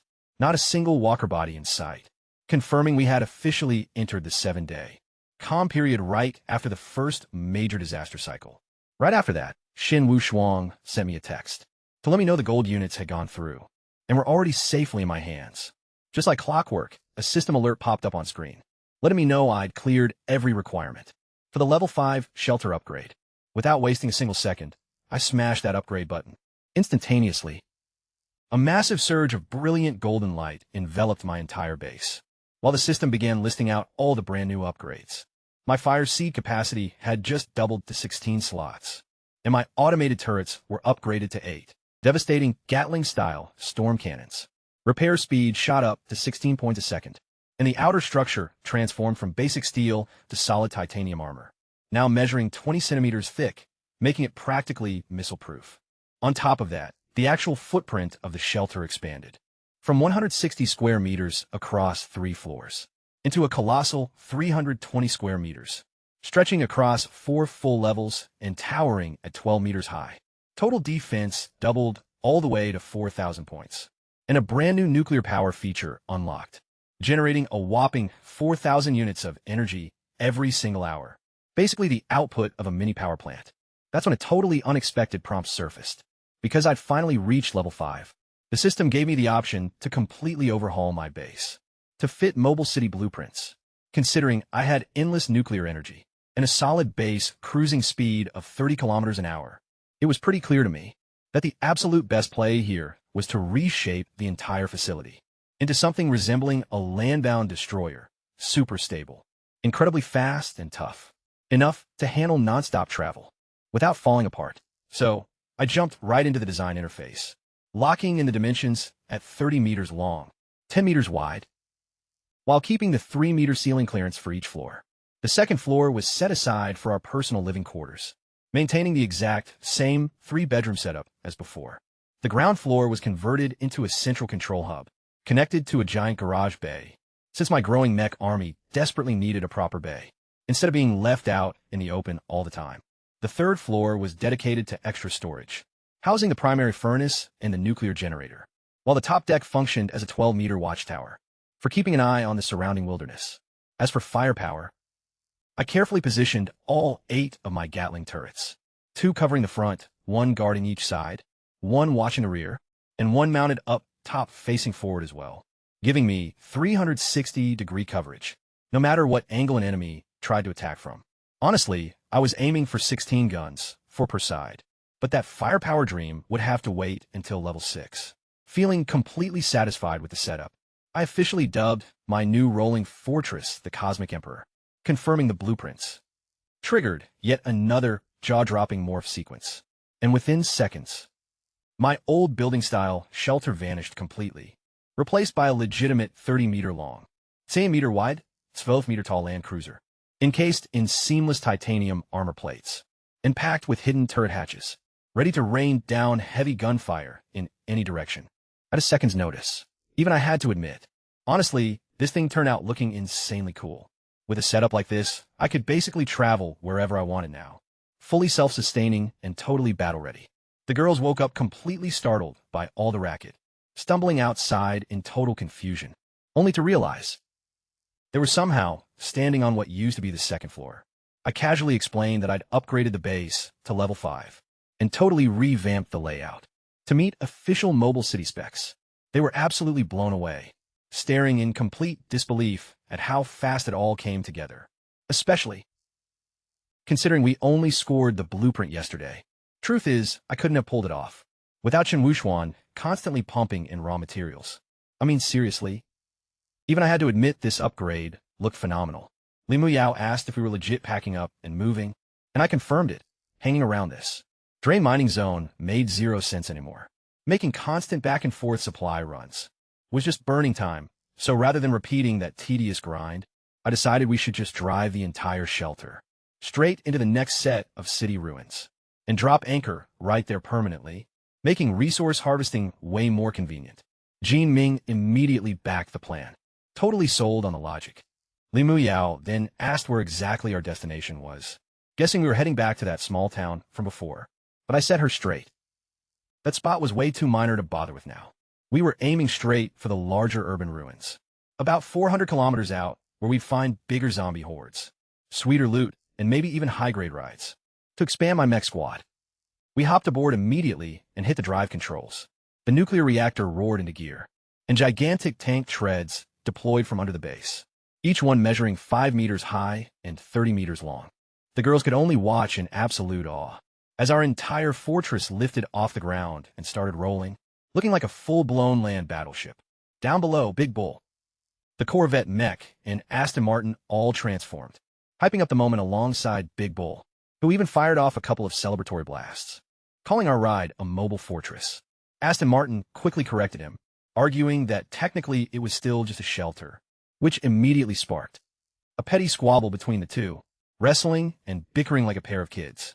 I just tuned them out and ordered Pillar and Digger to load up instead. Pillar shifted back into his semi-truck mode and parked neatly inside the garage bay, but Digger was way too massive to fit inside, so I had him latch onto the rear section, using his massive grappling claw, letting the moving base tow him along like cargo. With everyone packed and secured, we embarked across the frozen wasteland. This massive 30-meter land cruiser rumbled forward, dragging the heavy excavator in our wake, while Big Bull and Aston Martin sped right alongside us, finally remembering that they were supposed to be escorting us instead of goofing off. The sheer size of our fleet was straight up ridiculous. A 30-meter long, 10-meter wide, and 12-meter tall rolling juggernaut was tearing down the road at 30 kilometers per hour, dragging a gigantic excavator right behind it, flanked by a pair of upgraded sports cars. Along the way, we blew past a tiny level 3 mobile shelter, crawling along at a pathetic 10 kilometers an hour. The poor souls inside freaked out as the ground started shaking like crazy, thinking a massive zombie swarm was charging them in broad daylight, at least until common sense kicked in. There was no way undead monsters would roam around during the day. Totally baffled, they looked back and spotted our giant base on wheels, getting on them fast. Naturally, they figured we were an enemy squad, coming to wipe them out, so they slammed the gas to escape. Unluckily for them, we were moving twice as fast, sending them into full panic mode. As we closed in, they geared up for a fight, bracing for the worst, only for us to smoothly glide right past them, without even stepping on the brakes, not giving 2 cents about their pitiful setup. Shocked but relieved, they stood there jaw-dropped, as our insane convoy kept rolling ahead, especially when they caught sight of the top deck. 3 gorgeous girls were casually sipping drinks, laughing, and taking in the scenery, looking like tourists enjoying a fun road trip. They were completely speechless, left wondering if we were seriously out here, just going on a leisurely drive during the end of the world. Other wasteland dwellers had no clue how to react to my mobile fortress, hauling that massive excavator behind us, making the earth shake everywhere we went. One group even joked awkwardly that it was probably some high-tier top-level base, just passing through the zone, sighing in relief when it was clear we weren't looking to start a war. Truth be told, I had zero desire to waste time on low-ranked shelters like those. Meanwhile, plenty of other groups were actively plundering weaker survivors on the road, like one level 5 shelter, brutally running down a level 3 group under its massive treads.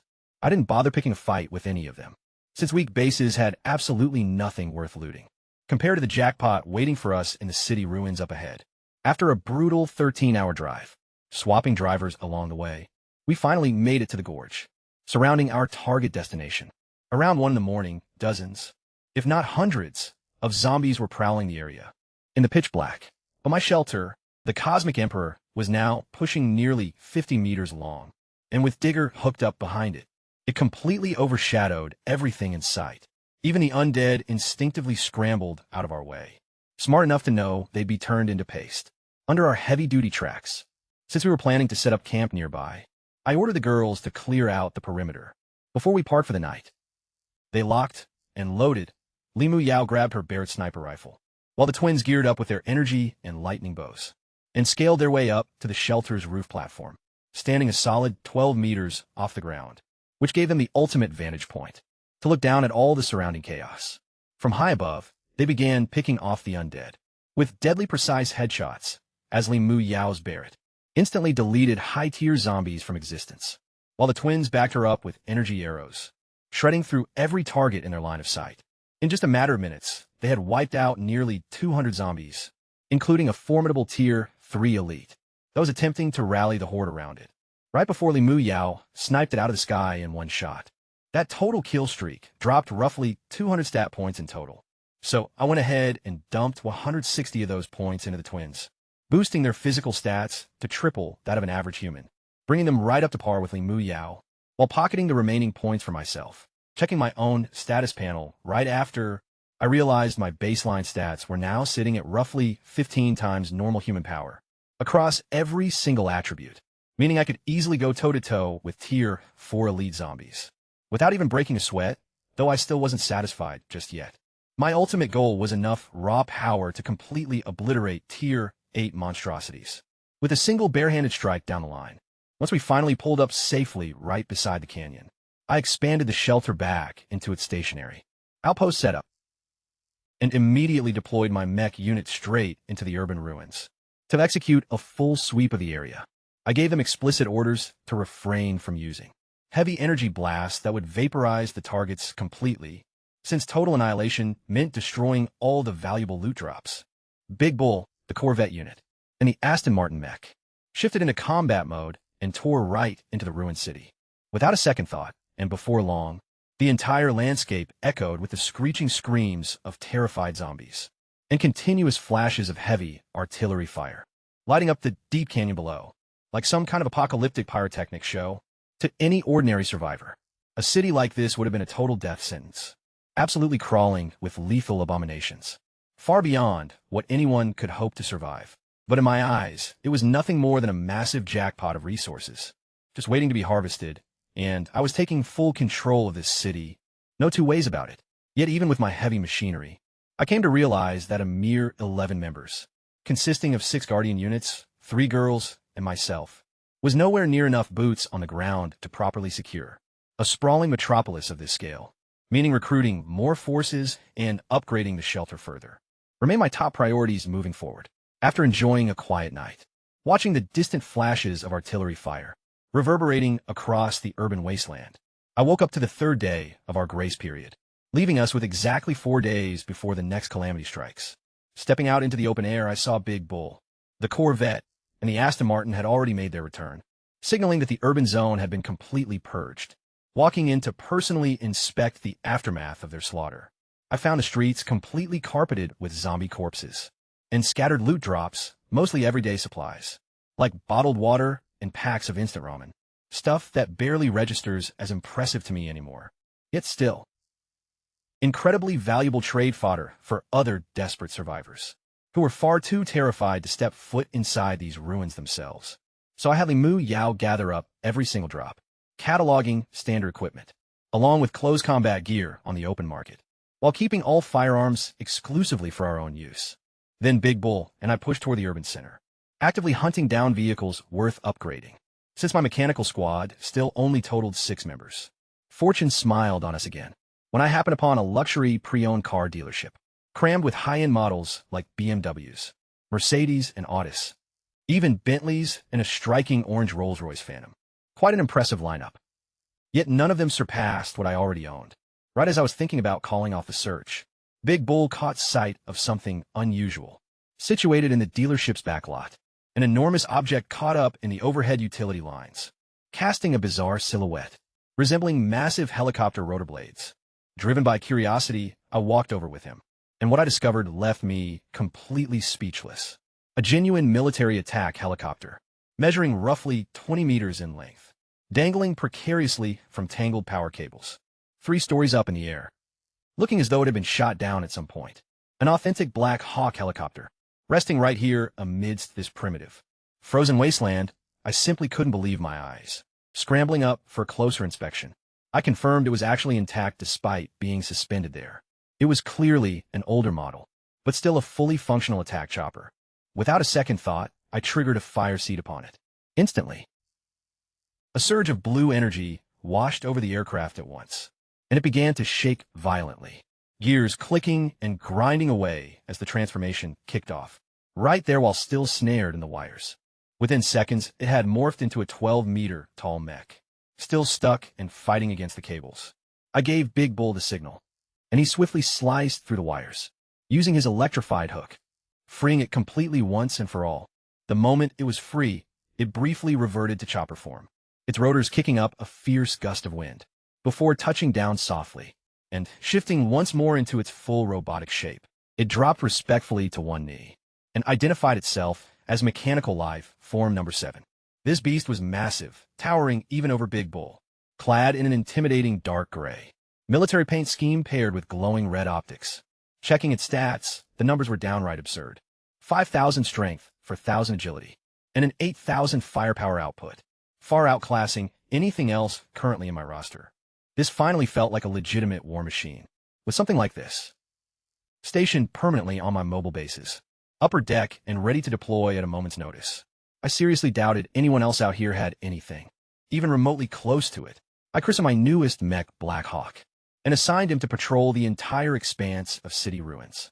Before moving out, I also awakened 2 additional vehicles from the dealership, specifically a Ferrari and a Bugatti, figuring that extra agile ground support never hurts, especially given my current squad setup, mostly restricted to Big Bull, the Aston Martin, and that Corvette mech, which pushed my overall mech count up to 9.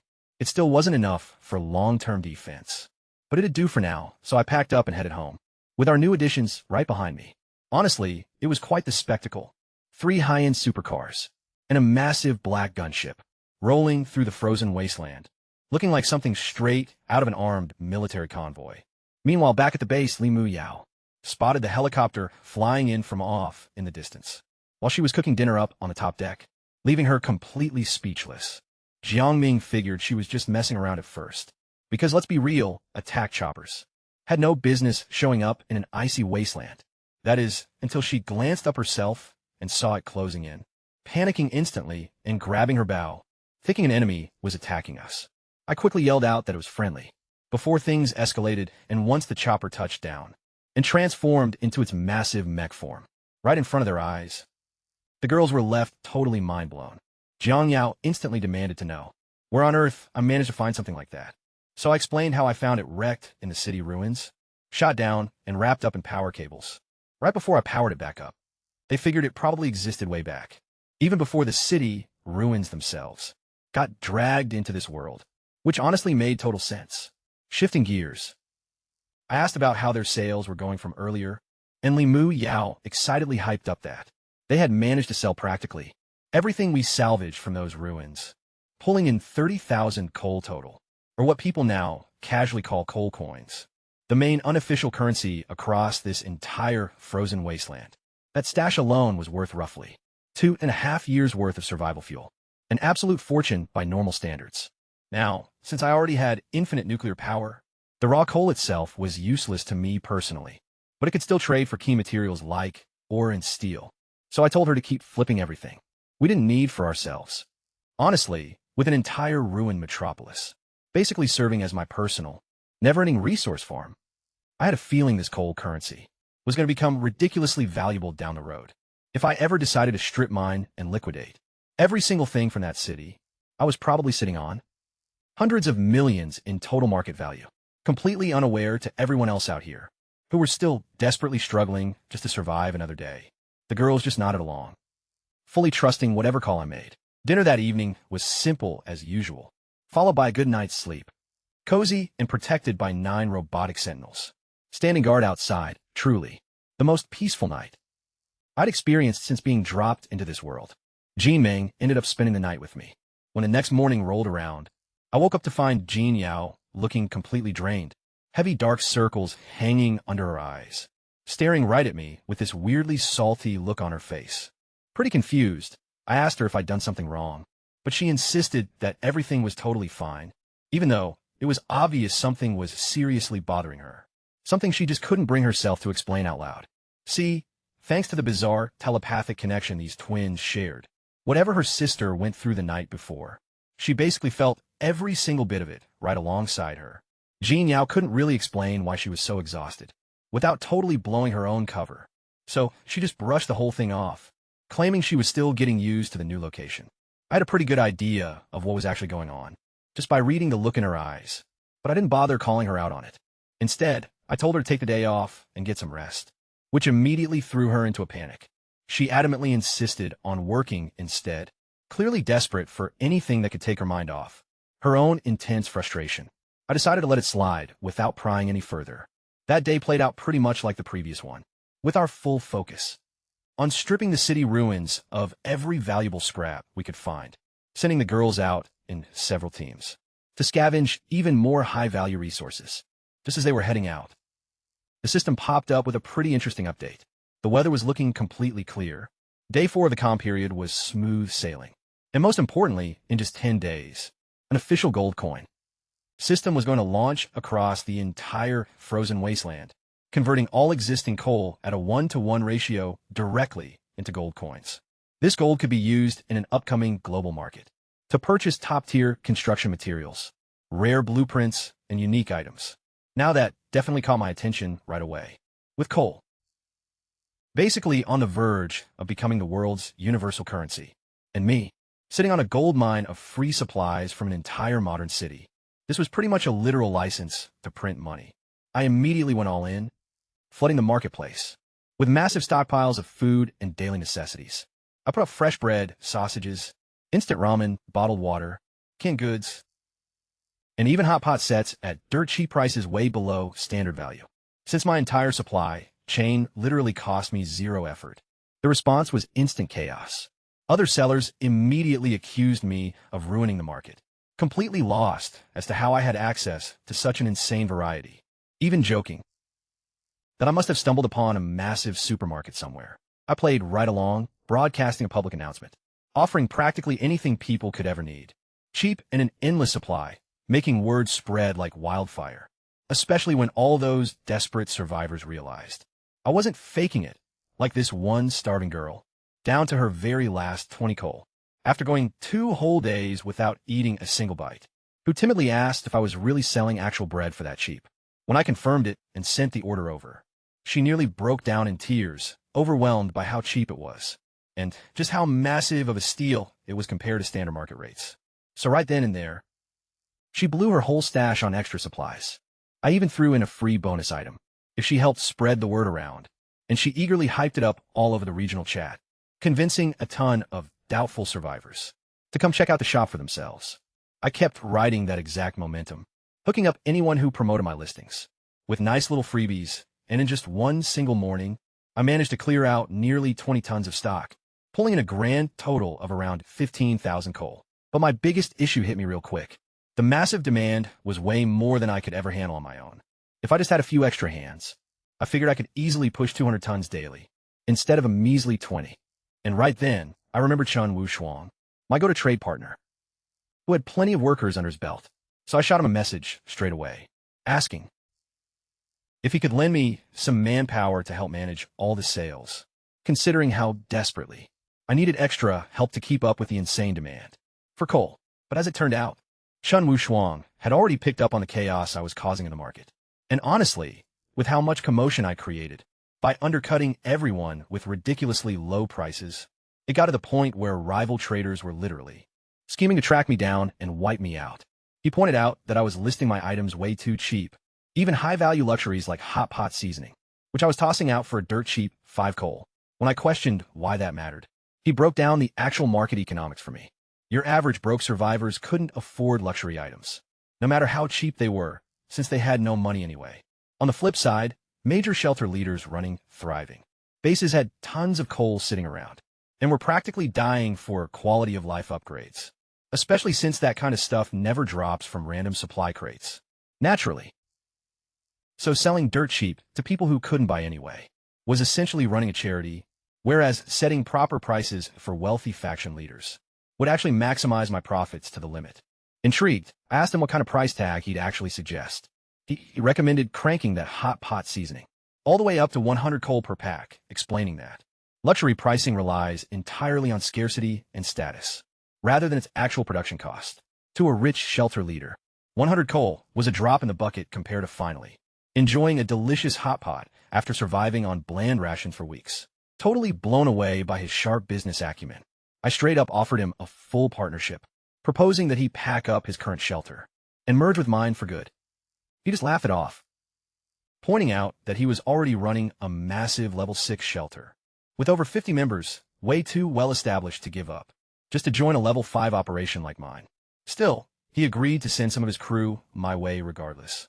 Specifically, seasoned salespeople who worked in sales back in the city before the apocalypse hit. We ended up striking a deal for 10 workers at 30 coal each per day, plus a neat 1% cut of the total sales for himself, which I was more than happy to accept. And without wasting a second, I completely revamped my pricing strategy, keeping basic survival supplies dirt cheap, while driving up prices on hard-to-find luxury goods. Things like decent dinnerware, clothes, furniture, household appliances, frozen meat, and even medicine. Some of these price tags were totally insane, like a standard bed listed for 1,000 coal, justified purely by how rare it was, and a high demand from rich buyers. Sure enough, almost right away, someone from a level 7 shelter called the Starlight Alliance, headed by a girl named Lin Sinew, snagged that exact bed for the full 1,000 coal, asking price without even hesitating. Even a simple microwave went for 300 coal. It turned out furniture and home appliances were way more profitable than standard survival items, just like Chun Wushuang predicted, since wealthy faction leaders cared far more about comfort and lifestyle than basic survival necessities. Business blew up right after that, with massive bulk orders pouring in all afternoon, including a buyer who bought out entire crates of sausages in one go. Eventually, I burned through my entire stash, much faster than expected, forcing me to shoot a message to the girls, who were out scavenging for more loot, demanding that they immediately find a wholesale warehouse and grab at least 100 extra crates of sausages, because we had completely run out. Limu Yao, who was completely wiped out after barely finishing up loading Pillar with supplies, was totally blown away when she heard we'd already sold out of everything. She was stunned at how 400 tons of inventory vanished in less than 8 hours. The girls scrambled to meet the crazy demand, hauling back anything valuable using Blackhawk and Pillar supply runs. By the end of the day, I had pulled in 300,000 coal in total, shattering our morning earnings alone. Even the girls were speechless when they heard the number, realizing that top-tier shelters out there could barely hold 20 to 30,000 coal in reserves total, while I had racked that up in a single day. Still, I didn't get ahead of myself, knowing this was only the beginning. Checking in with Limu Yao regarding our progress in the ruins, she calculated that we had only cleared roughly 1/50th of the whole city so far, which already yielded around 2,000 tons of inventory. Doing some quick math, that meant fully scavenging the entire city could bring in around 15 million coal total, an absolutely mind-blowing figure. Realizing the insane long-term potential, I decided that once this city was completely drained, we'd simply move on to the next set of ruins and repeat the grind. Stacking endless coal meant upgrading our shelter way faster down the line. And since I was intentionally selling basic survival necessities, there was just no way supply could ever keep up with demand. Meanwhile, the girls out here were joking that we had pretty much turned into full-time merchants. Yet, Jiangming pointed out that we weren't just ordinary traders. No one else in these wastes had an entire ruined city, serving as their private gold mine for resources, armed with endless coal reserves and unmatched inventory. We were single-handedly taking over the entire frozen plains, essential goods trade, and over the next couple of days, we went all in on stripping the city clean and dumping everything straight onto the auction house, all while Black Hawk was holding down the skies, shredding any zombie that even tried to wander close. And our ground mechs kept hauling back massive loads to unload with the girls. Chen Wushuang's crew turned out to be absolute monsters at selling too, flipping literally whatever we gave them. Heck, even basic water heaters were fetching a grand total of 1,000 coal apiece between his first day's cut and the 2 days that followed. Our total profits shot up to nearly 3 million coal, giving us total, undisputed dominance over the market. Now obviously, undercutting everyone's prices. This ruthlessly didn't go over well with the veteran merchants. An alliance made up of over a dozen level 6 merchant shelters, called an Emergency War Council, spearheaded by a big shot calling himself Dragon Brother. They were absolutely furious about losing insane profits, because my undercut strategy was completely tanking the local economy. One merchant named Woody confessed he almost went broke, trying to corner the sausage market, thinking I just got lucky with a one-off stash, only to realize my inventory was an endless, bottomless pit. That's when Dragon Brother decided he'd had enough, announcing they had to wipe out my base for good, to restore order back to the market, bragging that he had already snuck a mole into my team, and locked down my exact base coordinates at C-36, coordinating a massive surprise night strike, backed by nearly 1,000 troops, gathered from over a dozen allied camps. Meanwhile, totally oblivious to their little hit squad, I was casually window shopping the market for a level 6 shelter blueprint, getting ready for the upcoming disaster phase when Jiang Yan, the girl who originally traded Big Bull to me, shot me a private DM warning me that Dragon Brother and a whole alliance of traders were mobilizing an army to wipe out my shelter sitting at C-36. Completely lost, I told her I wasn't anywhere near C-36. My actual home base was located at C-52. Jiang Yan was just as stumped as I was, considering they were claiming they had an insider in my camp who had personally verified my location. Looking around my own shelter, though, all I saw were the girls fast asleep, and my mech parked quietly inside the garage. 0 spies, completely wrong coordinates. The two of us were left totally scratching our heads, trying to figure out who Dragon Brothers coalition was actually gearing up to raid. And then it finally hit me. They'd gone after the completely wrong target. Dragon Brothers alliance had mistaken Chen Wushuang for me, because everyone back at his base had spent the entire night getting smashed while raising glasses to emo goo, that ridiculous alias they slapped on me, for making them filthy rich. They naturally assumed all that praise meant Chen Wushuang himself was actually Chen Emo. Meanwhile, oblivious to the impending danger, Chen Wushuang's crew was still busy celebrating their massive 3-day haul, drinking themselves silly and cheering, just as over 100 heavily armed thugs, led by Dragon Brother and Wu Di, were creeping up outside in the freezing darkness. Hearing those drunken shouts of MO echoing through the walls only sealed the deal for the attackers, and they immediately kicked off an all-out assault, smashing through the entrance and invading the shelter. Chen Wushuang, completely caught off guard and totally hammered, barely had a second to process what was happening before collapsing cold from the sheer shock and alcohol overload. Meanwhile, back at my stronghold, I tried contacting him repeatedly with 0 answer, which actually started to make me worried. Losing a guy with his incredible business instinct would be a massive waste. So, I dispatched Black Hawk to scout out his coordinates directly, giving strict orders to bring him back alive, if possible. After a couple hours of searching, Black Hawk finally checked back in, reporting clear signs of a brutal battlefield. Shattered shelter debris littered all over the place, but not a single trace of Chen Wushuang or any other survivors. Preparing for the worst, I figured he was a goner, feeling pretty bummed out about losing such a lucrative business ally. I ordered Black Hawk back already, mentally, moving on to find a new trading partner to replace him. The very next morning, though, I was woken up by someone frantically banging on my door.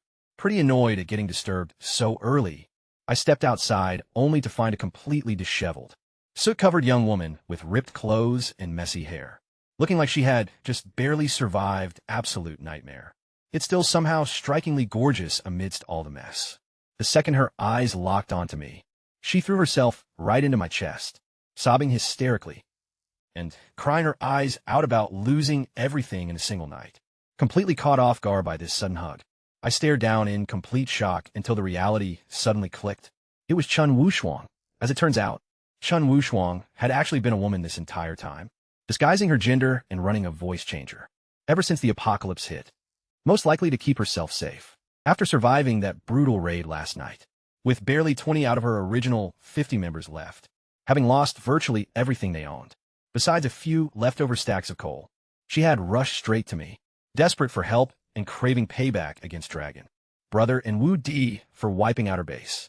Now, I couldn't exactly explain to her that the raid was actually meant for me, so I just calmly offered her a warm shower first, considering she badly needed one, and obviously needed a moment to collect herself before doing anything reckless. She agreed, truly thankful for the chance to finally wash up, having gone nearly a whole month without taking a bath. She finally walked back downstairs an hour later, looking like a totally different person, and I gotta say I was blown away. It turns out she was an absolute beauty, hidden under all that grime and rags, radiating pure confidence and poise, looking every bit like the top-tier exec she used to be before the world went to hell, wasting no time getting down to business. She made it clear she needed serious firepower to pull off her revenge, and in exchange, she dropped a massive bargaining chip on the table. She proposed to officially turn her compound into a secondary base beneath mine by signing a binding alliance pact, which basically meant handing over herself and her surviving crew to my direct command forever. Considering how completely ruined her old life was, surrendering to me was pretty much her only shot at survival, especially after seeing the insane stash of hard currency I was casually sitting on. She even threw in an extra dramatic promise, stating that if I helped her crush her enemies, she'd belong to me completely, not just her territory, stunned in the best way possible by this insane sweet deal. I didn't hesitate for a second and locked it in, pinned the contract right then and there, officially claiming her level 6 shelter as an official subsidiary base under my rule, pulling up the new alliance status panel right after. It was obvious her place was in absolute shambles. Scarcely 20 people remaining and their stockpiles completely drained. Even so, having a brand new satellite base under my control unlocked a whole new realm of possibilities. Determined to make the Dragon Brothers coalition pay dearly for crossing into my territory, I dispatched Li Muyao and the twins, right along with Chen Wushuang, to launch a direct hit on the Dragon Brothers' main stronghold. Chen Wushuang stood there completely paralyzed, utterly baffled as to why I was only sending my 3 main fighters alongside her, instead of rolling out a massive backup army. She asked me straight up where the rest of my forces were hiding. I simply shrugged and gestured to the room. What she was looking at was literally my entire lineup. Her jaw hit the floor the moment she processed the truth. She had just surrendered her entire base to a guy whose entire faction consisted of exactly 4 people. She definitely should have read the fine print before rushing to sign that alliance contract. Chen Wushuang realized way too late how badly she'd miscalculated my actual setup. 20 broken survivors, going up against an entire fortress packed with hostiles, backed by nothing more than a microscopic team she had assumed was backed by a massive military force. As we closed in on the Dragon Brothers' coordinates later that night, her dread only spiraled deeper when she finally laid eyes on the true scale of the enemy forces. It wasn't just a single hideout. It was 3 allied bases packed with nearly 200 enemies, far beyond anything she had prepared for. Li Miao didn't flinch for a second, though. After all the insane battles she'd survived by my side, a couple hundred average thugs didn't even register as a real threat anymore. She casually hoisted her heavy rifle onto her shoulder and sniped an enemy lookout clean out of the sky, with a single shot before Chen Wushuang could even react, before I could even shout a warning about the danger to her. A massive explosion instantly threw Boss Dragon's party hard crew into absolute pandemonium. Just seconds ago, he was flexing an M4A1 assault rifle that he'd stolen from Chen Wushuang's hideout the night before, feeling totally untouchable right until the ambush struck. Out of nowhere, Big Bull, the Aston Martin, and a slick red Ferrari came tearing down the slope in full vehicle mode, right as Li Muyao fired off another round that completely obliterated their front gate. Boss Dragon, still stupidly convinced that Chen Wushuang was actually Chen Yimou, just scoffed when he saw only 3 women and a couple of survivors rolling up, laughing off the idea that this pathetic group came for revenge. However, his thugs quickly pointed out the deadly reality. That Barrett sniper rifle she was holding was basically a cheat code weapon out in this wasteland. Still overconfident with his M4A1, Boss Dragon decided to trick Li Muyao into wasting her shots by sending out disposable lackeys as bait, hoping to rush her the second she ran out of bullets, but that plan tanked hard. Every single decoy he sent out took a bullet and got instantly deleted before they could even finish talking trash. After watching a bunch of his guys get wiped out, just testing her aim, Boss Dragon somehow convinced himself that her magazine had to be empty by now, completely miscounting her shots. He figured this was his golden chance to make a move, leaping right over the barrier with his rifle, aimed directly at the oncoming Lamborghini, smugly thinking he'd caught her completely defenseless.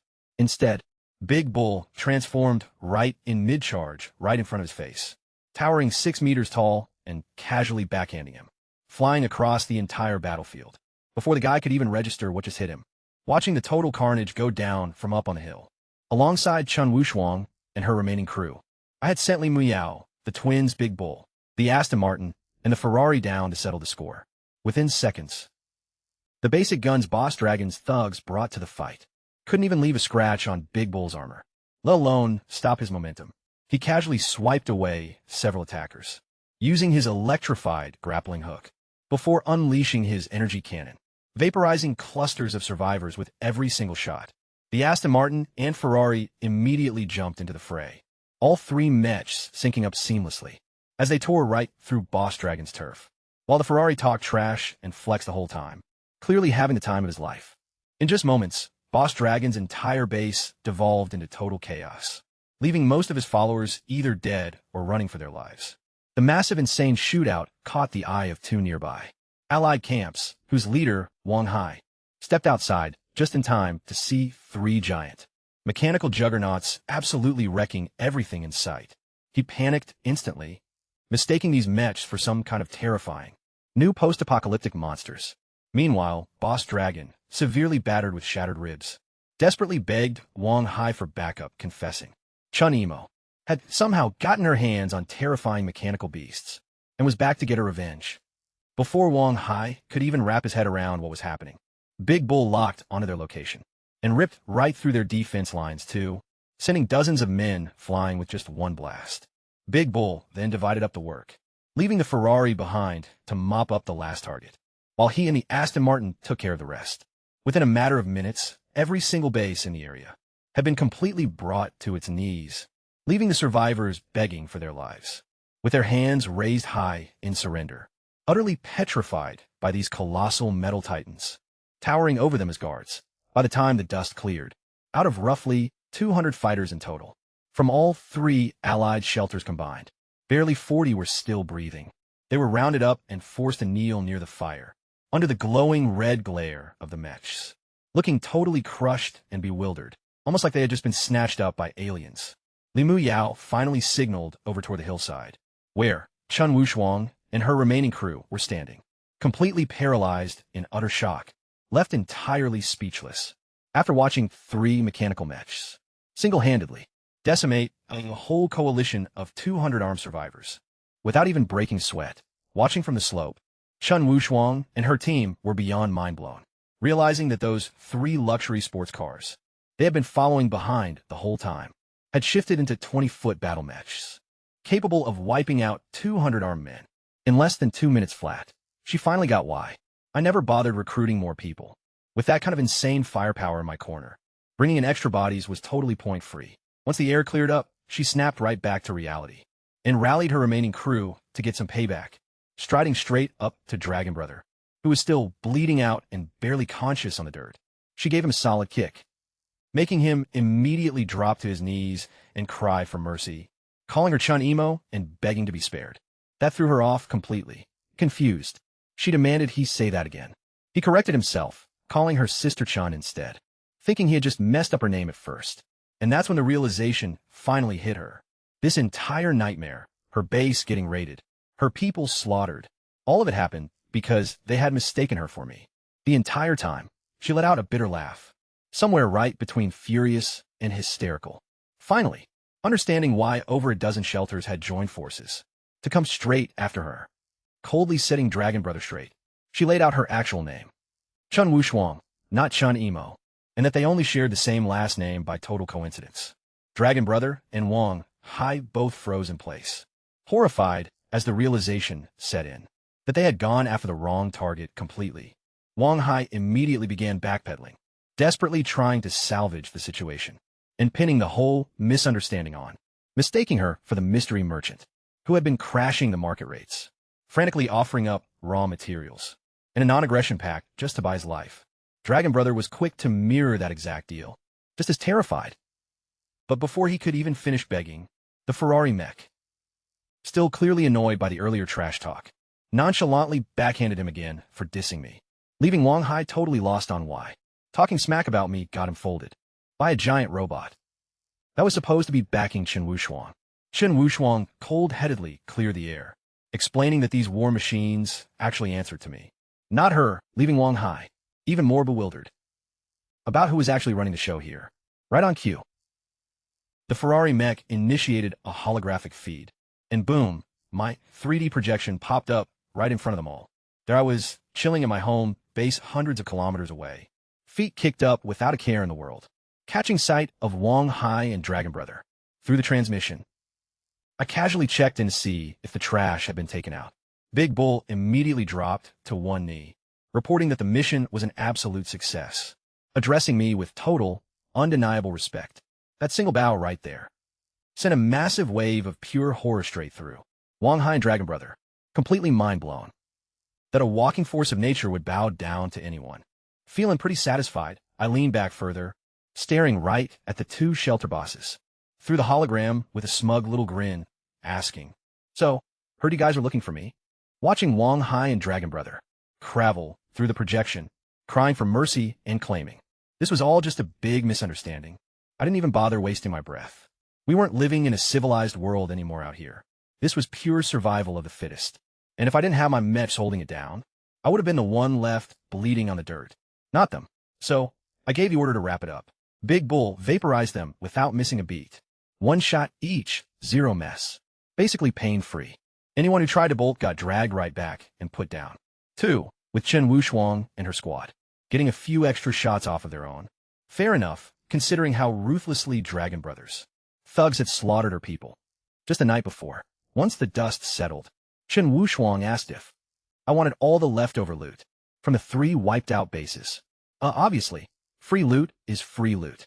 She hyped up, led her crew through the cleared-out shelters, stumbling upon an absolute jackpot of a haul. Around 500 tons of gear in total, including 80,000 units of coal, sitting in Dragon Brothers' stash alone. It took roughly an hour to pack everything up, even hijacking a couple of their trucks to haul it all off. And just like that, the bases were completely cleaned out. Using her official power, Chen Wushuang ordered the complete teardown of all 3 Tier 6 bases, scavenging enough raw materials to fully fund a Tier 7 upgrade. Feeling satisfied, she loaded everyone up alongside Limu, Yao, and the twins, and we began heading back to base. Word traveled fast across the region after those 3 bases vanished from the leaderboards overnight, sparking insane theories all over the chat channels. Everyone assumed the powerhouse factions, like Wang Jian's crew, or Peixi's Night Rose Guild, were behind it, considering that wiping out 3 level 6 bases at once seemed pretty much impossible for anyone else. Both factions were quick to deny any involvement, though, annoyed at being pinned for it, stating flat out that they built their power through raw numbers and grinding zombies, not by raiding other players. Meanwhile, completely ignoring all that online drama, Chen Wushuang kicked back in a vehicle, genuinely relieved that she finally got payback for her fallen crew members. From the night before, Limu Yao gently noted that she seemed a little too thrilled about the slaughter, but Chen Wushuang just brushed her comment aside, explaining how excruciating it had been to watch her close allies die right before her eyes. Comrades she had bonded with over the entire past month. Limu Yao acknowledged it herpain, while reminding her that none of this revenge would have been possible without me. Something Chen Wushuang quietly admitted was true, even as she continued processing everything that happened. Suddenly, the vehicle violently jolted, as fierce winds and snow began pounding against the hull from outside, sending the temperature plummeting fast. Confused and immediately on edge, Chen Wushuang picked up on the sudden weather shift right away. Just seconds later, my voice broke through the comms, urgently ordering everyone to get back to base immediately. The second apocalypse phase had struck early. Panic set in instantly, since the system had warned. There were still 7 full hours remaining before the next disaster wave hit. They were expecting it around morning, not in the dead of night. Watching through the drone's real-time feed from 300 kilometers out, I could already see the catastrophe taking shape. A gargantuan, cataclysmic blizzard sweeping across the frozen wasteland, like a wall of pure white destruction, devouring entire forests and mountain ranges in its path, roaring louder than anything we had ever faced before.